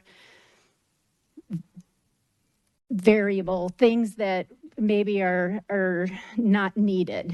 You know, we have to pay our electric bill. We have to pay utilities. We have a payroll that we have to beat. So there's very few line items that we can kind of rob from to reduce expenses. Certainly, we see a lot of energy efficiencies with our new building, with our new lighting, our modernized controls. That's all great. And we have seen a substantial reduction in utilities, but other things have gone up. Our cleaning chemicals have gone up, our supplies, paper products, all of those things have increased. So in looking at expenses, you know, we are looking at reducing where we can on our expense line, but we have really no choice at this point is to look at what opportunities we have from a revenue perspective. We're doing really, really well in recruiting new business. So our calendar is filling up, which is great, but there are 2 areas specifically that I would like to have a discussion with you about today. And one is allowing, the ask is going to allow a kind of a fee policy for our rental rates is to authorize myself to adjust rental fees up to 5%. on an annual basis based on market and CPI without coming back every time to the Fair Board. Certainly anything above and beyond that, I do think that that kind of gets into the realm where I would want your input on, but up to 5%, looking at a modest 3% increase in building rental fees. And we are not talking the flea market right now. We are just talking building rental fees and space rental. A 3% increase will probably add about $20,000. It's not like a significant amount, but we do need to start looking at our rates and how they compare with market across Nashville. Laura, let me ask you a quick question. I think you had shared with me earlier that you brought something to reflect square footage rates. Is that compared to what we're doing? So we have some comparables. Yeah, I don't. So it's not always easy to find out what people are charging for their spaces because oftentimes they will do package deals. So, you know, really big convention centers and meeting spaces will do packages for room rentals. What are you bringing in food and beverage? Food and beverage service is a really big component in a lot of big conventions and banquets and meetings, so that you're not necessarily getting an accurate representation of the room space because you've got all these other factors that are built into an event. When we did our market rate analysis back in 2019, we were, of the data that we found, we were pretty much in line. We didn't want to increase our prices too much from when we were on the Hill because we wanted to be comparable, but it still was about a 10% increase from when we moved into the new buildings. So again, it's looking at just CPI, and I pulled this out for the southern region, you know, we're looking at almost 7% increase in the last year in the southern region from the Bureau of Labor Statistics, and we've not increased our prices. So again, looking at a modest increase, you know, for Expo 1, for, you know, $4,848, you're looking at going up to $4,993. So it's not a huge increase at a 3%. So that's why, again, we would be looking for the authority to be able to make those adjustments so that when budget time comes around year after year, we can do that analysis based on market, whatever data we can find on like facilities, and move forward. So at this point, we need a floor on the floor so that we can have some more discussion about it. Do I hear a motion to allow the director to increase fees up to 5%, and we can actually add in there that it will be presented, the change in fees will be presented to the Fair Board at the time that those changes are made, just in the form of, you know, information, so we're aware of it. And I kind of want to complicate it a little bit more. Okay, hang on. I've got to have I need to have a second first. Okay. I'll make the motion. Okay. So we have the motion. I need a second. I'll second. Okay, so now we have it on the floor. Floor is open for discussion. Yes, Commissioner Hartley. And I just wanted to clarify, I understood that to be a motion that would be year over year, not just Yes. for 1 year, year over year. Yes, ongoing. Commissioner Hendricks. Can we include that some language around this taking place August 1st of each year, so that way it's not multiple times a year that it could change? It would have to be annual, consistent with the Metro fiscal budget. year, so it would have to start in July. Okay. So just to give you a little bit background, like Satrice said, so with this administration, draft budgets are due to finance in early February. So this is something that is very timely. We're looking 6 months in advance of an effective date when we talk about these fees. So it wouldn't be something that would go into effect until the fiscal year, which is July 1st. Yes, no, I was speaking of, so let's say you change it in July 1st and we give you the authority to change it up to 5%, then you can come back in October and say, hey, we're making some money, so I want to up it another 3%, without coming to, so Got it. something Yeah. that would just say that you can only do it annually, and consistent with, I think the word annual would be the operative okay. here. Commissioner Hartley. Are you right? So I think just big picture, I'm supportive of this because I think Director Womack is the expert here in event sales. I mean, we obviously have other expertise, but she's empowered and drives this for event sales. This is part of our strategy to grow revenue. And if we really view this as a revenue generating facility, she needs to have wide discretion to be able to bring in events at market prices. So I would support this motion in a very broad manner. I think Commissioner Hendricks' suggestion is well taken, but I ultimately would feel very different. I think we should be very deferential to Director Womack's ability to sort of regulate pricing. So let me ask, are you recommending that we remove the 5% cap or change the 5% cap? No, I think it's fine as is. I just I'm giving color that I think I would trend towards trusting her ability to read the market better than my ability. Okay. But I'd love to hear, obviously, Commissioner Hendricks' thoughts. Well, yeah. Commissioner Hendricks, your turn. Well, my thing is this is a Metro-owned facility, so people paying taxes already to utilize, to be, here if they are Metro residents. So I'm thinking of from that standpoint, but then also a level of transparency, too. It's just that, because 1 month it could cost one, just like Nashville rent, if you, depending on the day of the week that you look, your rent price, the rent could be different. I don't want to create that type of atmosphere here. Is that there's some consistency in the pricing, and people will be comfortable. I will also add, because I know we have. Not to say Laura, I'm just saying in the future, because we're saying that we're opening this up for the people in the future, right?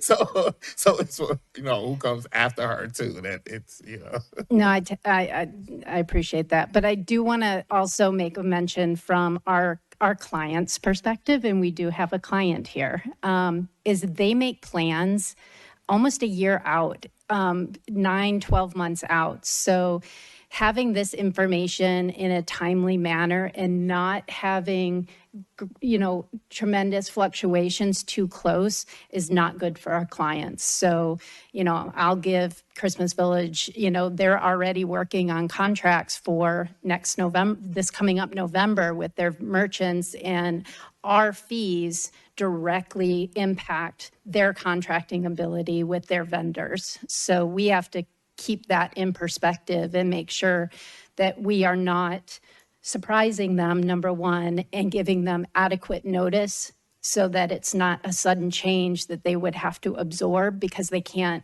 if they choose, pass that on to their vendors for their shows. Commissioner Hartley, Commissioner Avila. Just to reemphasize the importance of a cap. So I think as our vendors can also budget and expect, right, at worst, a 5% increase year over year, I think that's helpful. And just to clarify with Jasper's, Commissioner Hendricks' comment, I think it is important. We've had this conversation, Director Womack, about certain nonprofits that want to rent the space and ask for a nonprofit discount, right? I think that's the challenge that we're in. Is we're in a $2-point-something million deficit every year.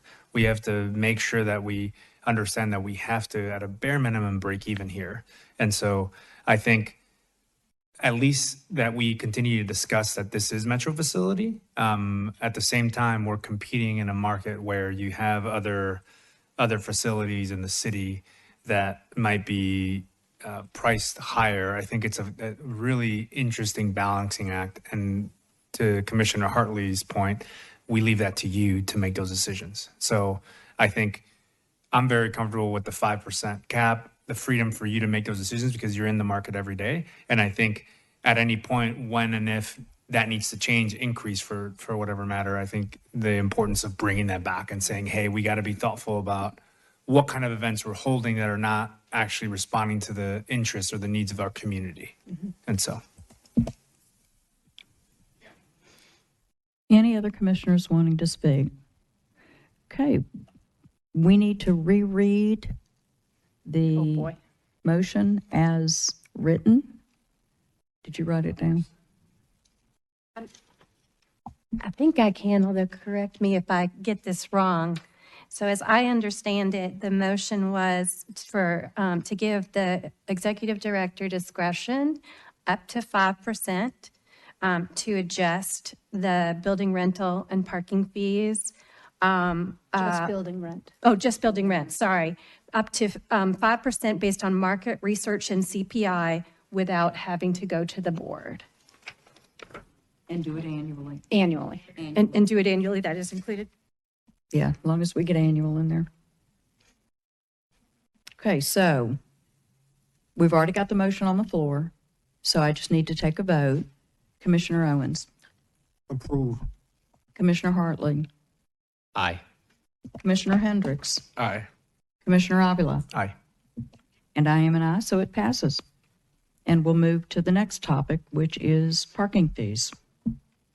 Okay, just a little background on parking fees. Went back and looked, I was trying to figure out when we implemented parking fees, and it was 2011. We did, that was the first time that I had seen movement from the board in implementing parking fee, which was set at $5 at that point in 2011. It's 2023, and we have not increased our base price for parking. I will say that there have been sporadic special events that we have charged more. For instance, we charged $10 for the fair. StarCast was a different rate. So it kind of depends on, you know, in discussions with the event promoter and what type of events coming in. But, you know, a vast majority of our events, including flea market, have been set at $5 for 12 years now. So I'm hoping that we can kind of consider moving forward what that rate should be. I did include for you in your packets just some market rates. I pulled these in June because we were anticipating having this discussion at some point this past June. I know it's been a while. But, you know, I was curious because, you know, as someone who has gone downtown, you know, I've paid $25 to park for an hour downtown. It's while we are not downtown, what I did try to present to you is just some benchmarking, looking at some of the fees that other event venues are charging, not necessarily just random like for-profit parking structures, but, you know, lots that service event venues in and around downtown. And then I tried to find, because I have seen parking lots in the Wedgwood, Houston area and other neighborhoods surrounding the fairgrounds. Seems like pretty much every vacant lot, they're putting up, you know, the kiosks for people to pay to park. I have found that, I've, you know, found them myself really close to the fairgrounds in Wedgwood, Houston. So some of those were a little bit harder to kind of determine what the hourly rate for those lots are, but I did find a couple, and they're on page 2 in that handout that I put in your packet. So I'm just really curious to have this discussion with the board at this point. And then certainly an increase in parking fees is a pretty dramatic impact to our revenue budget. So I wanted you to have those figures as well. What is our current parking fee? $5. Well, that's any event? She said, no, some events they charge more. Yeah, there's a few events that we have charged more, but a vast majority has been the $5. And I will mention, because Ms. Atrice brought this up today, we don't retain all that revenue. We have to pay taxes on the money that we collect for parking. So we're not collecting the full amount. We have to remit that to the state.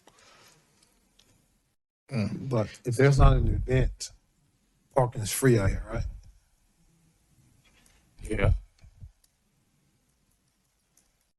Is that correct? So like, if I drove over here and Just wanted to chill out and park? Yes, no, not that. that is correct. I would change that part. That is if correct. somehow.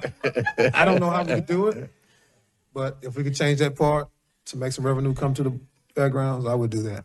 But I don't know how often people do that, but I'm sure they probably do. We certainly get, people who come in who, want to walk the campus or just coming to visit, or they want to go to Fair Park, or they want to just walk around the state. Yes, we get people all the time, all day, that want to come in and just see the campus and walk around, and we certainly permit that. We don't regulate that. Yet. Yeah, that's what I'm saying. Yeah, I would. Because Apparently, that's yeah. a separate discussion, but I think one of those, like tonight, right? There's a lot of events happening downtown, right? As another opportunity to think about, Yeah, right? when the bus stop is finished. Yeah, right. So you have people that are coming in from other parts of the city to park on our site and go in and out to downtown. Just something to think about, because I think if that's one of the big drivers, right, depending on our availability, we could be making a lot of money for, even if it's at $5, letting people park here Exactly. and then getting in and out. So just as a separate. And I will add that I always advise my clients to capitalize on every opportunity and to get creative. So capitalize on opportunity and get creative. Commissioner Hartley. Director Remick, which parking lots would be applicable? And I'm thinking specifically about Fair Park. Do we still have jurisdiction over that, even though it's sort of a metro park? I'm using air quotes because it may not be a metro park, but you control that? Yes. Okay. So we Yes. talk about the entire. So any parking that we are monitoring or attending and helping to facilitate customers coming into the property for an event, we charge parking. So that could be any of the flat asphalt lots. It could be in the sheds. It could be in the speedway. It could be in Fair Park. All of those places that we can park cars, we will set up a parking attendant. Sometimes events are very small if they're private events or they're not bringing in, like we may have events that are bringing in 3 buses. We're not going to have pay a parking attendant out there to direct traffic and such. So, but that is a very small percentage of the events that we have, that we don't do that.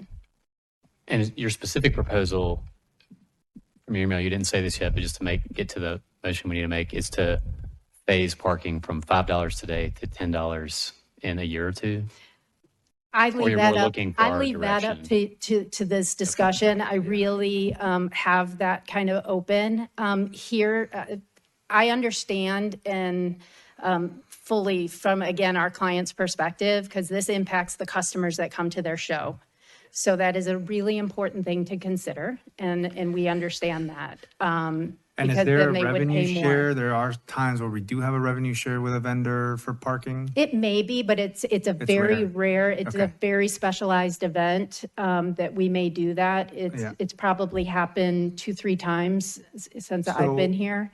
So outside of the discussion for tonight, trying to spread some love here for the rest of our loved ones, do you need a decision? I think there's an interest in discussing opportunities and a need for discussion around increasing. What do we need to decide today? Because I don't know that we can come to an agreement today. Maybe we can, on an actual price versus, yes, let's explore the options. Because to me, it's, thinking about last time I was at the Soho Club, it was $47. So these are wildly off. Yeah. Right. So I think to me is, if we're going to be talking about a proposal to increase prices, which I'm very interested in doing that. I think there's more work that needs to be done, and there's more discussion around what kinds of events. Like one event that I wouldn't want that to happen to is necessarily the fair, the flea market, So there are certain events that maybe we can protect or think about, but I think I would like us to know what exactly we want to do today. What decision point do we have to make today? So I think in the interest of the budget that's upcoming and being able to manage those numbers, if we can drill down, we can always expand. We can always look at other opportunities and bring that to the table. But I think if we can set a minimum price, because clearly there are times that we're adjusting that price anyway, but if we can have a baseline price that we start from, because right now we're essentially $5. And if we can just look at how we want to fine tune that and not go into all the other tangents and just give them some direction for the budget and then look at other opportunities as they move forward. Will that help? It is. And, you know, certainly from a cash handling and transactional point of view, dollars are easier to handle when you're bringing in a large volume of people. Imagine dollars in change. However, you know, if it's more comfortable to phase in, I can certainly understand that, both from a customer perspective, a client perspective, but, you know, our recommendation would be to go to $10. Let me ask a real quick question, because that just brought up a point. Todd and I were looking at each other and going, cash, really? Can we facilitate a QR code through Stripe or somebody?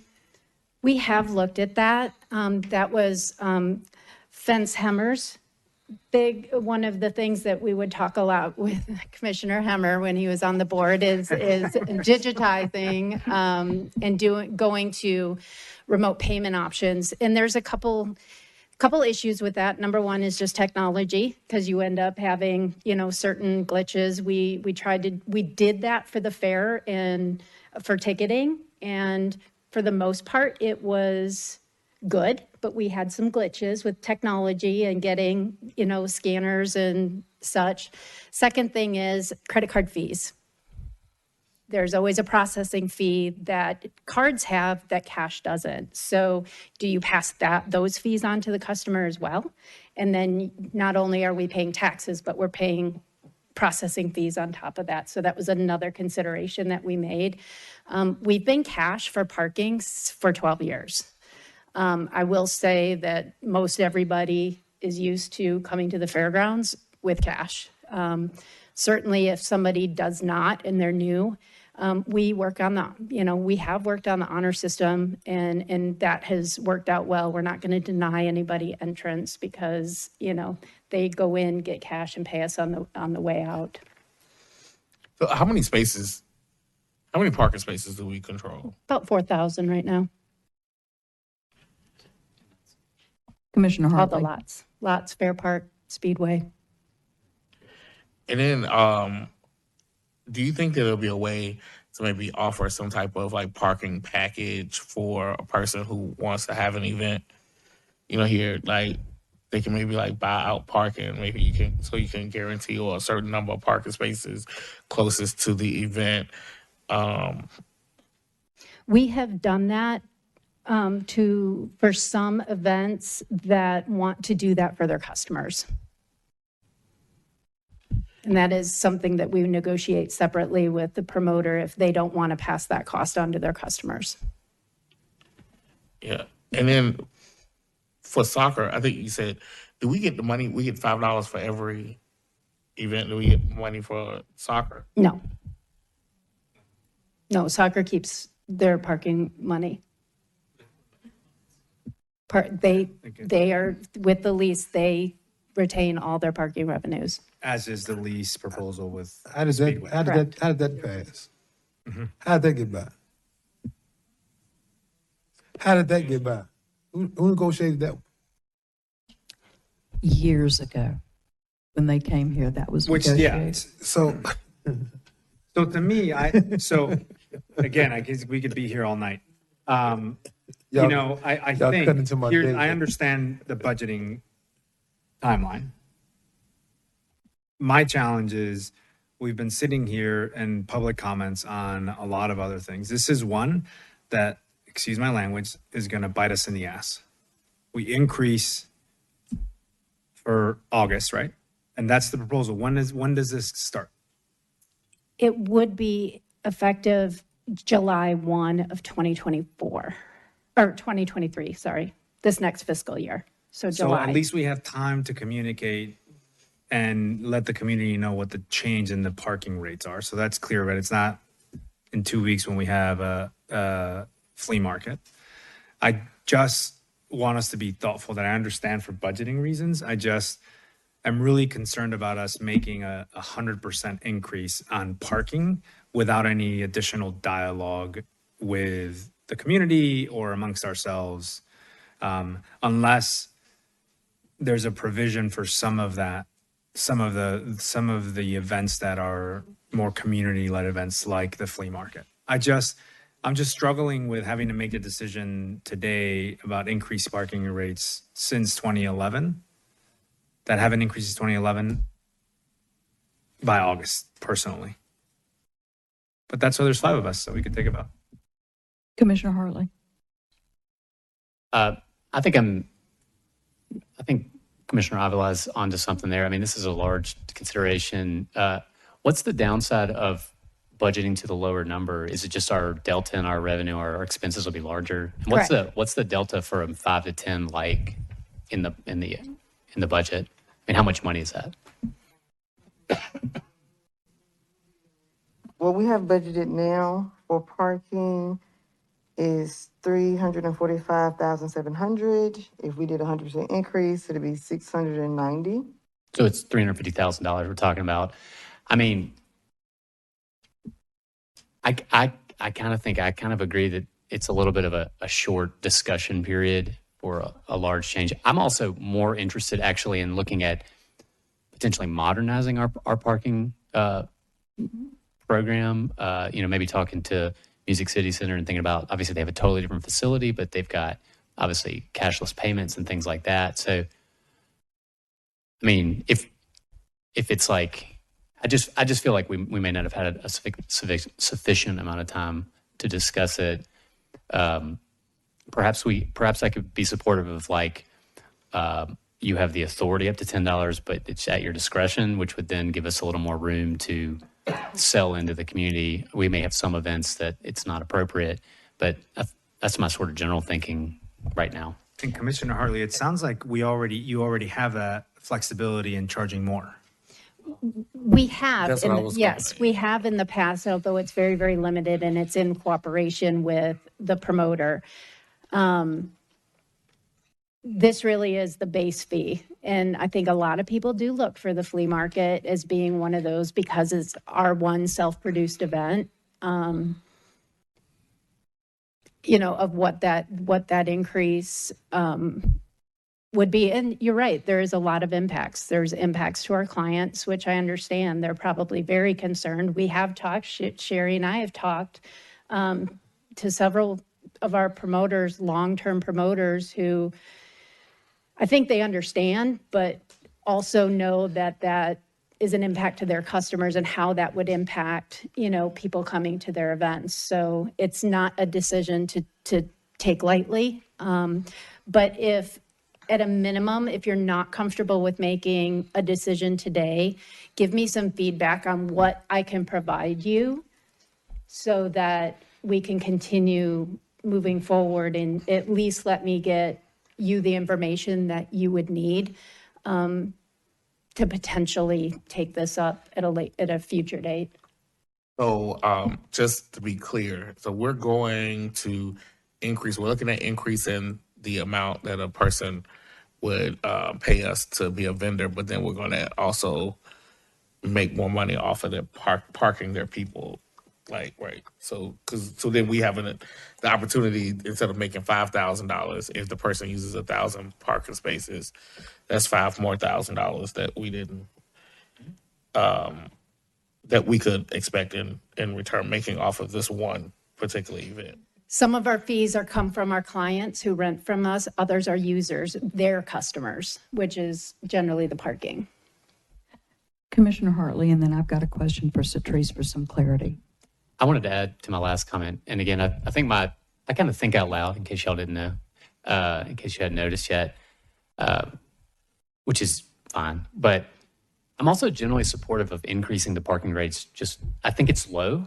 I just think I support Mario's point that perhaps we need more time to consider it. But I do think it's low, even for government-produced events or metro-owned facility. I still think it's a low bottom rate. So I just want to add that. I think it's the right approach. I just might need more time to consider the ramifications. Commissioner Owens.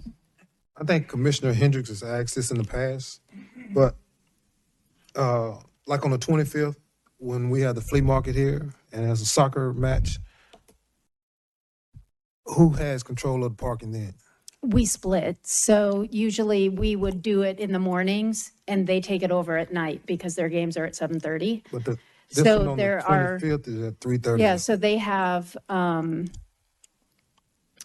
this has also happened with when we did, I'll give you an example, Jingle Beats, when we had the Christmas show, we would combine and have parking attendants for both to make sure that our event attendees were getting in to the space that they needed to get into and the lots that they needed to get into for that $5 price. Is that so? So we work together with our campus partners to make that work. Wow. Because, you know, to your point, soccer does not charge $5 for parking. No, they don't. And they don't pay us anything either. Well, and just to look at the elephant in the room, I mean, we're talking about doing that. This is going to be a further consideration because for significant event weeks under the raceway proposal, we're looking at a similar parking split. So your point is really well taken that we need to evaluate if we give away all the parking to our most significant events. This actually may not matter very much to the budget because the only events that we will benefit from will be relatively small. And so the delta won't actually close that much. Though I think it will hit the 350. Obviously, you've counted for that. So, Therese, let me ask you a quick question. Can you, off the top of your head, give us a percentage of increase of our expenses over last year?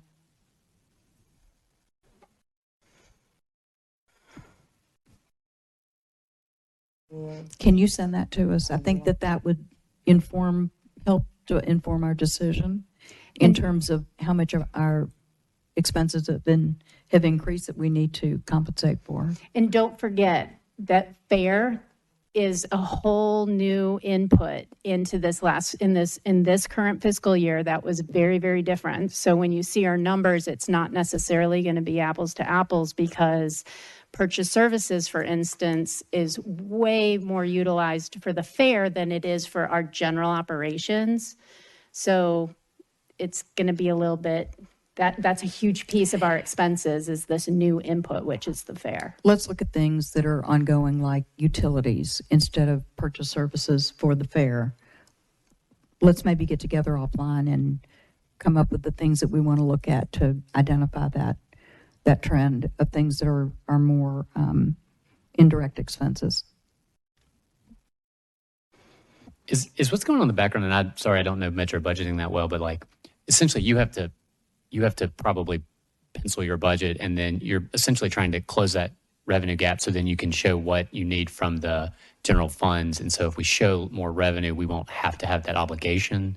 So, I mean, at the end of the day, I think we're all going to probably agree to raise parking. I do understand the budget challenge you have now, but I think Commissioner Avila has a good point, which is this is more weighty than a lot of things to the community. So Let me, I guess, just inform a little bit.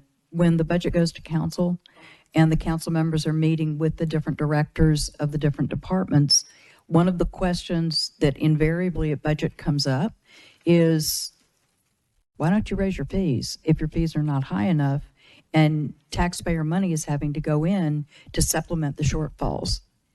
And so when we have users that are getting a deal on their parking, for example, the taxpayers are essentially having to supplement that in the compensation that they give us for mid-year supplementals or even in the annual budget, knowing that we're going to have a shortfall because we're not making our numbers, which is the reason that they wanted to bring this up now so that we could help address at least some of it and mitigate some of the impact on the taxpayers.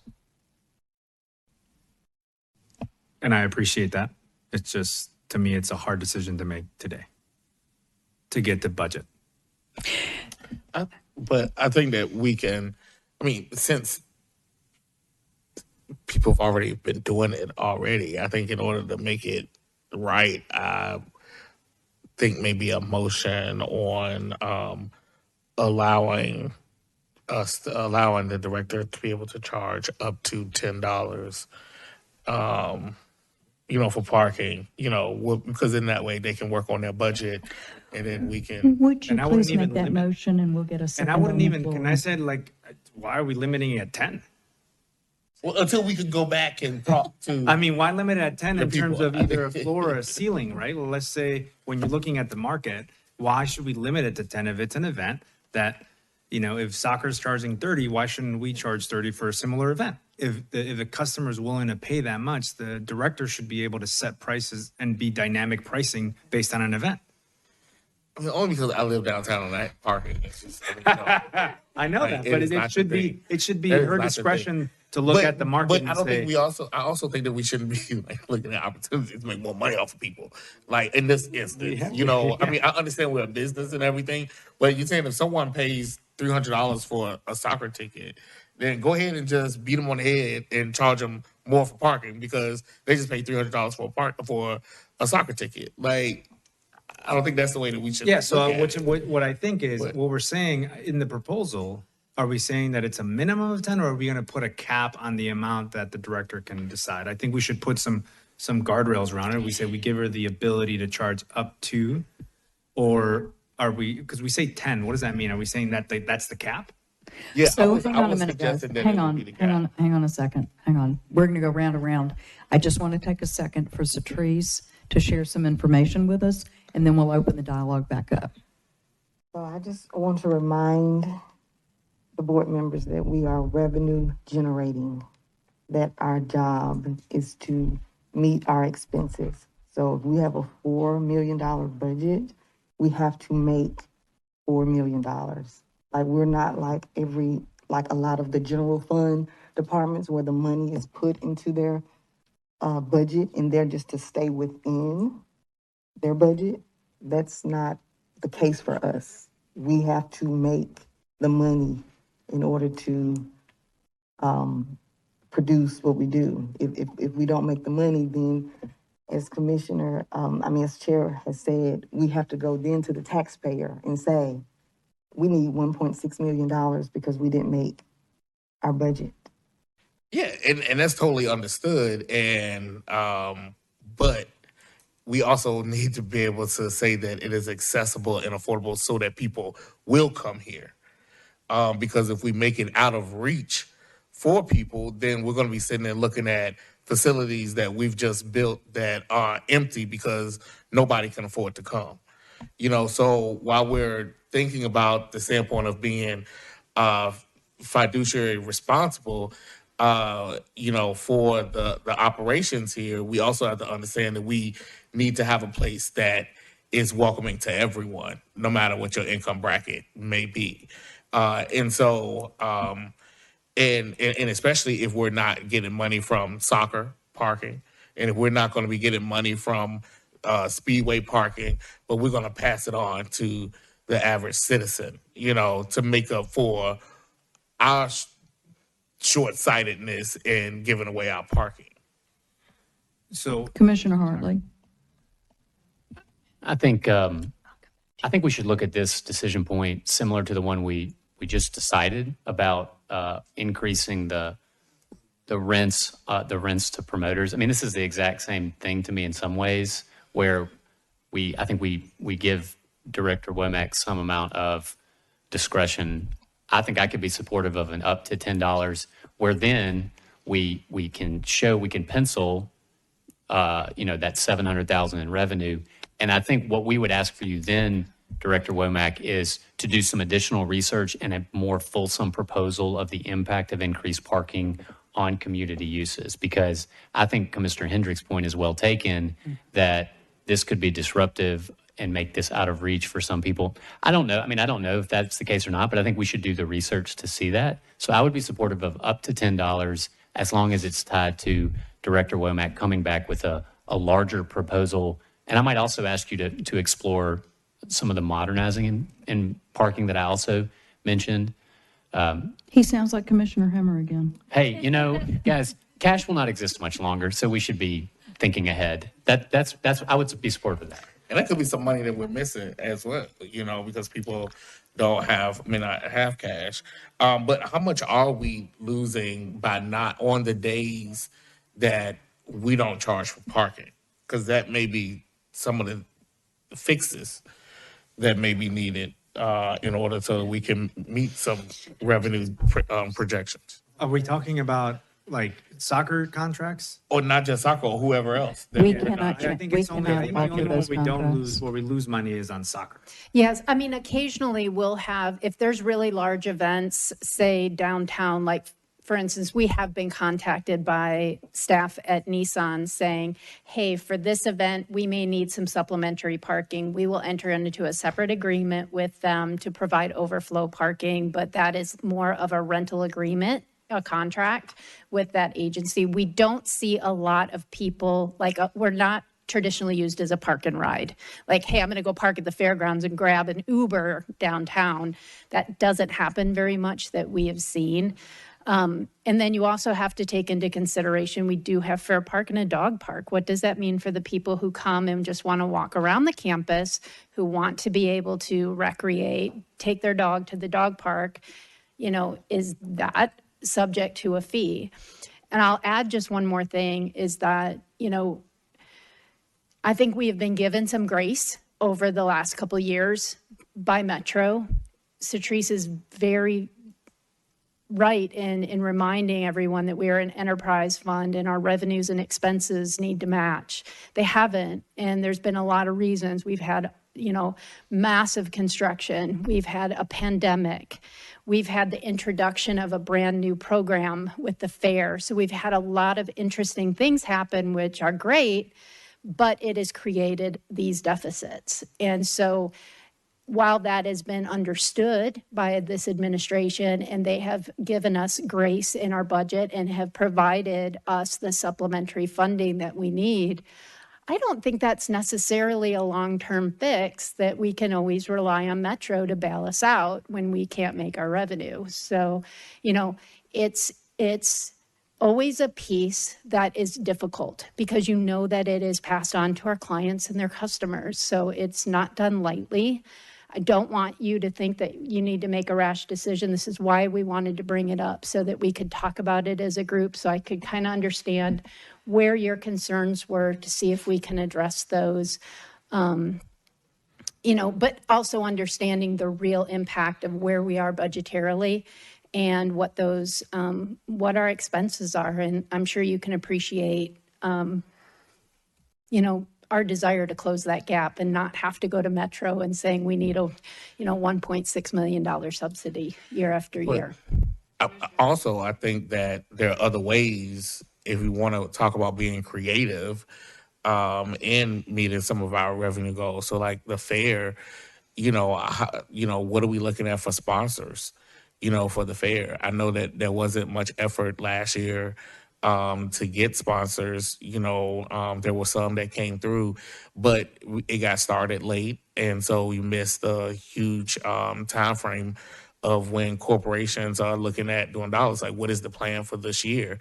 To do that instead of, again, there's another way from passing the buck on to, the resident who wants to come out here and have a good time. So there are other ways to meet our obligations and not having to run to, Daddy Warbucks Metro and, who was just cash poor just a couple of years ago. But, I'm just saying that, like, I'm offering, like, thinking it outside of the box. Have we gone to some of those corporations, to look at sponsoring the fair and some of our other activities, here, some of our companies that are moving here that want to be good partners, to the, fair? How we looking at, You know, like last year, I think it was Amazon helped us with a 615 stage. You know, that was a small commitment, but have we gone back to them to say, hey, thank you for your X amount of dollars last year. Can we count on you this year for, 3 times as much?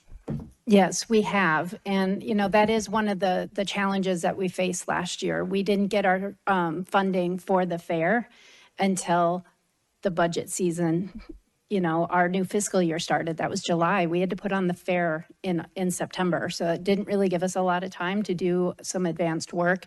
But we're ahead of the game this year, and I think we're going to get better and better at that by identifying those. But to your point, yes, we have. And, that is something that I think is a real opportunity to look at sponsorships and kind of help offset some of the expenses in talent and premiums and things that we do for the fair. That is really the nature of the fair, which is, that education and bringing the community to the fairgrounds. Anybody else have a comment before? Yes, Commissioner Arlo? I just want to reiterate that and clarify. So we're saying a cap of $10, but we've charged more than $10 for certain events. So that's what I want us to consider is we have charged more than $10. So I don't know why we're limiting ourselves to 10 if we're saying that we believe in our director. She's in the market. She should be flexible in making decisions as to how much money to charge per event. My assumption is, given our calendar, we know what our big events are. We should be able to put that into the pro forma and say, just for ease, starting July 1st, flea market increases to 10, certain events like Christmas Village is 15. Like, what is it that we could really do, right? So I think that's one of those things that we have to really think about. And if we had flea market vendors would say the same thing to 10. So I think that's where we have to be really careful about it. And so I'm okay if we're going to say cap to 10, but if we're already going outside of 10, then we really have to tighten this freedom for the director to make that decision. Commissioner Harley. And then we're going to have a motion on the floor, and then we'll reopen it because we've got to move in a direction. I guess for me, I hear what you're saying, Commissioner Arlo. I guess what I'm saying is sort of like a compromise. They need to show $10 to pencil the revenue. And so there's no reason we can't put up to 10, and there's no reason we can't say Director Womack can come back with any exceptions she wants to. And I think that addresses Commissioner Hendrick's point about we don't want to make it inaccessible, so we're keeping a cap in there and directing Director Womack to sort of not overcharge.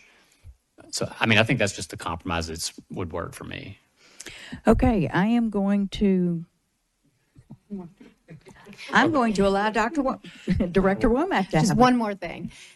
The only thing I would open up for just discussion is just inconsistency between events. That could pose a challenge when, hey, your event's going to be 5, yours is going to be 10. I know that we have done that on a very limited, but I get it. No, I get it. And I just open that up to just general discussion. I don't know what you're asking for at the end of the day. Like, I don't know. I think we need more direction on the direction. Well, I just want, what's the highest amount you charge for parking? $20. That was StarCast this past July. How many people park?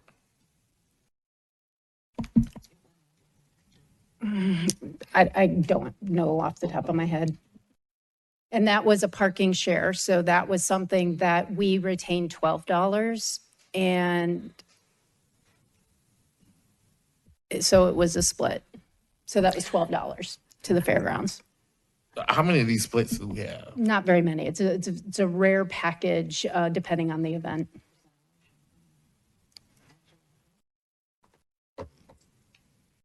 Well, so we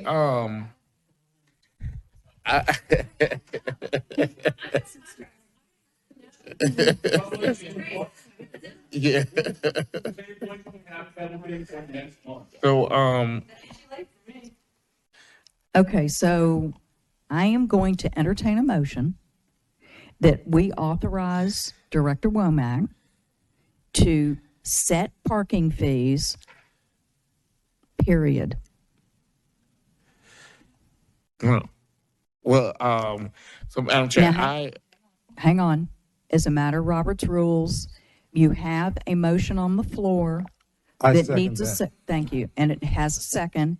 We will open the floor for discussion. If anyone wants to consider amending the motion, we can do that. But we have to have a direction because we're going in circles. Commissioner Hendricks, your turn. Well, Madam Chair, I would move that we would cap the price at $20. So you want to amend the motion that she has the authority up to $20 per car, right? Correct. Wrong. Okay.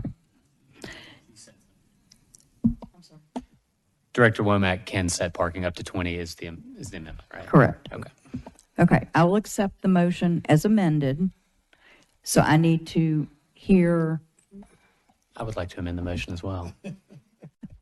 okay, we're going to take one at a time. Okay, and the way that works is I need a second for his request to amend. Second. Okay, all in favor of his request to amend, we'll take an aye vote. Commissioner Owens.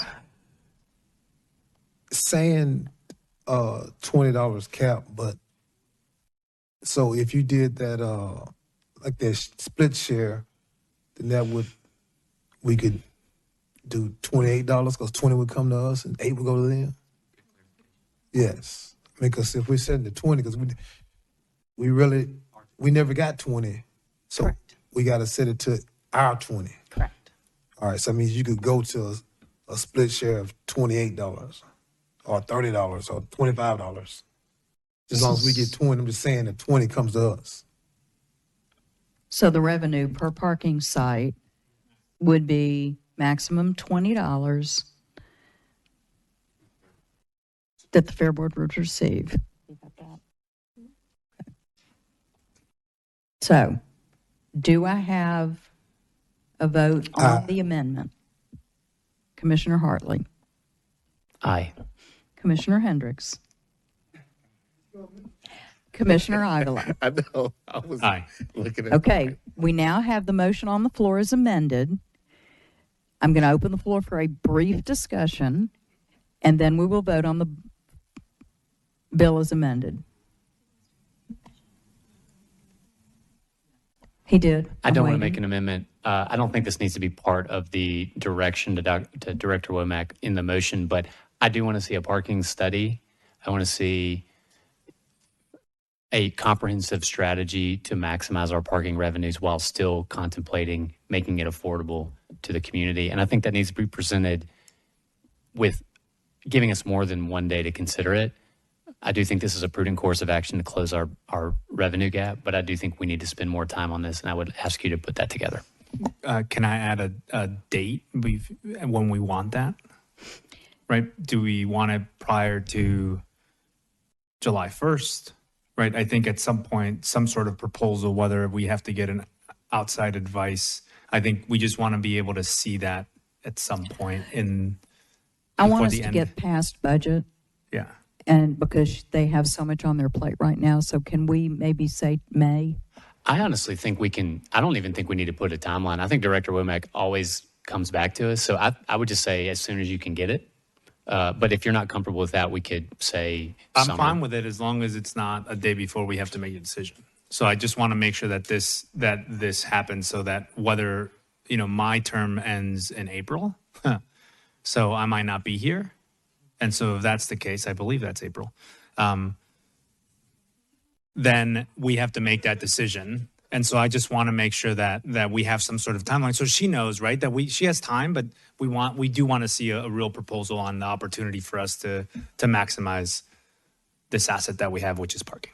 So. Okay, we're going to take a vote.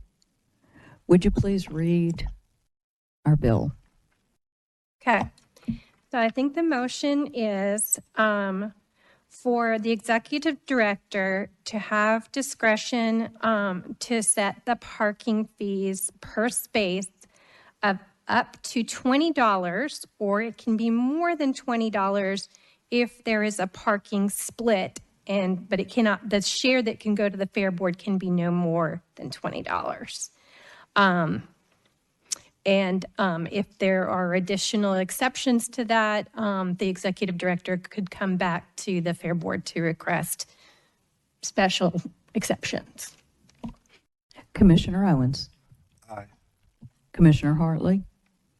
Aye. Commissioner Hendricks. Aye. Commissioner Avila. Aye. And I am an aye. Motion passes. Did it. Look at us. Given that there is no more business, do I hear a motion to adjourn? I do have one thing I wanted to raise for new business, and it's very brief. And I promise it's very brief. Earlier, Mr. Smiley pointed out this issue about the back pit and tunnel, which I am completely unfamiliar with this, but it seems to suggest that we have some type of potential breach in our contract. So I would just ask Metro Legal, I would like to request that Metro Legal give us an analysis of the materials that Mr. Smiley presented. He's still here. I'm sure he would like to talk to you. Thank you so much to our new legal counsel. I think that's something that would be prudent for us to have. And then I have one more, assuming you're good with that. I'm fine with that. I love y'all, and I don't want to open a can of worms. I emailed you. I don't know what the schedule is for the next 2 weeks, and I'm trying to plan. Can we get just like an outline of the topics? I have a kids basketball game. I'm going to skip it if it's important, but I don't know what we're doing. So I would love to get it, and you can email it to me, Laura, if you'd like. But I just been trying to plan.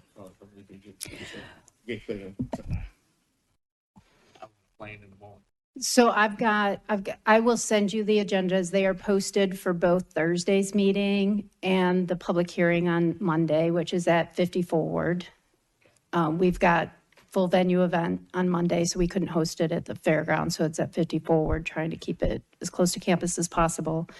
The 23rd is on your schedule as a Fair Board meeting that will be turned into a work session so that we can continue to get through, hopefully, the requested information from the Speedway assessment that we talked about in the last work session, as well as hopefully resolve to some of the issues that we talked about earlier that Chair mentioned for sound mitigation and scheduling.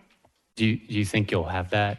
And the reason I'm asking is it's my son's last basketball game on that Thursday. And if we're not looking at sound mitigation and scheduling, I'm gonna ditch you guys and go to the game. And I'm not trying to be mean. I would rather go to that. We totally get it. So perhaps we could get like an update as soon as you have it, so that we'll know that I can tell them. Yes, the only thing I think waiting for is a little bit more information from the consultant that we talked to at the last work session of what his timing is going to be.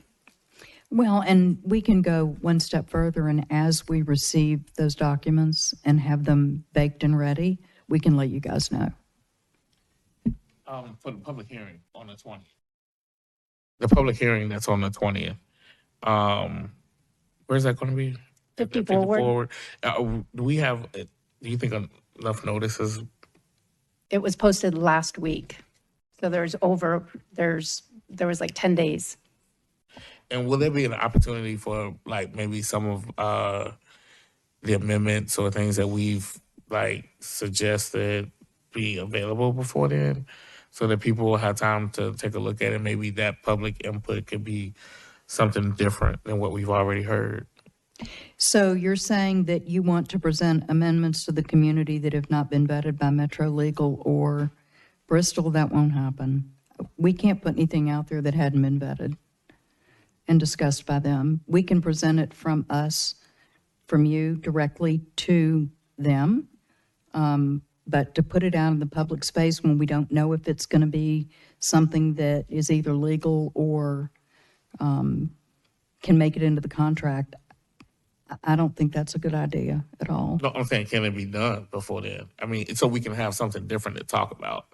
Because if not, I think we're going to be sitting there for 2 hours listening to the same conversations because nobody has anything new. We're not sharing anything, We're not sharing anything. Oh, you're saying that the updated documents will be out before that public hearing in time for people to see it. Yeah. That's the plan. Yep. Yeah.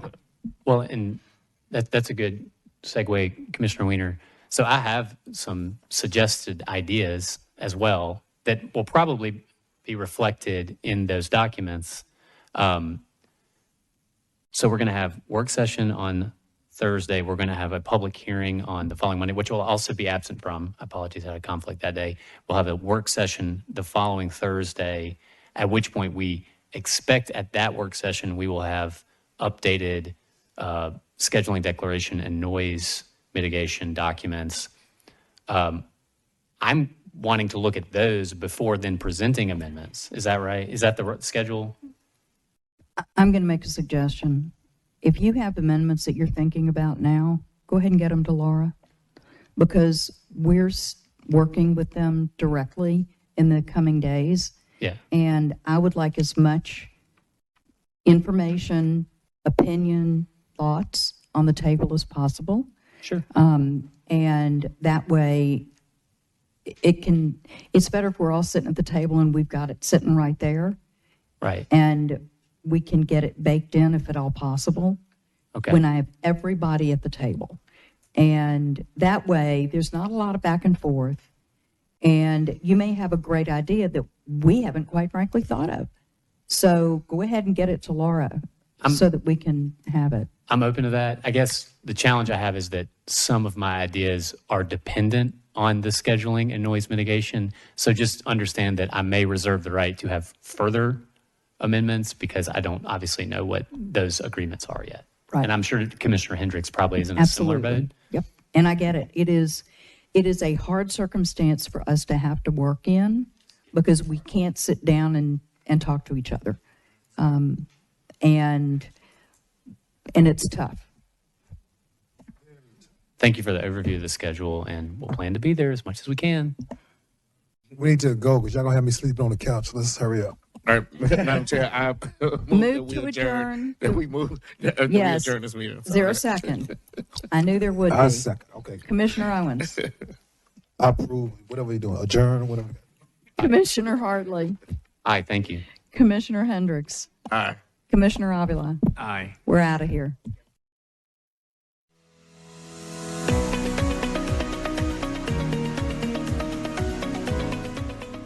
This has been a service of the Metro Nashville Network. If you would like to see this presentation again, or for more information on this and other programs, visit nashville.gov.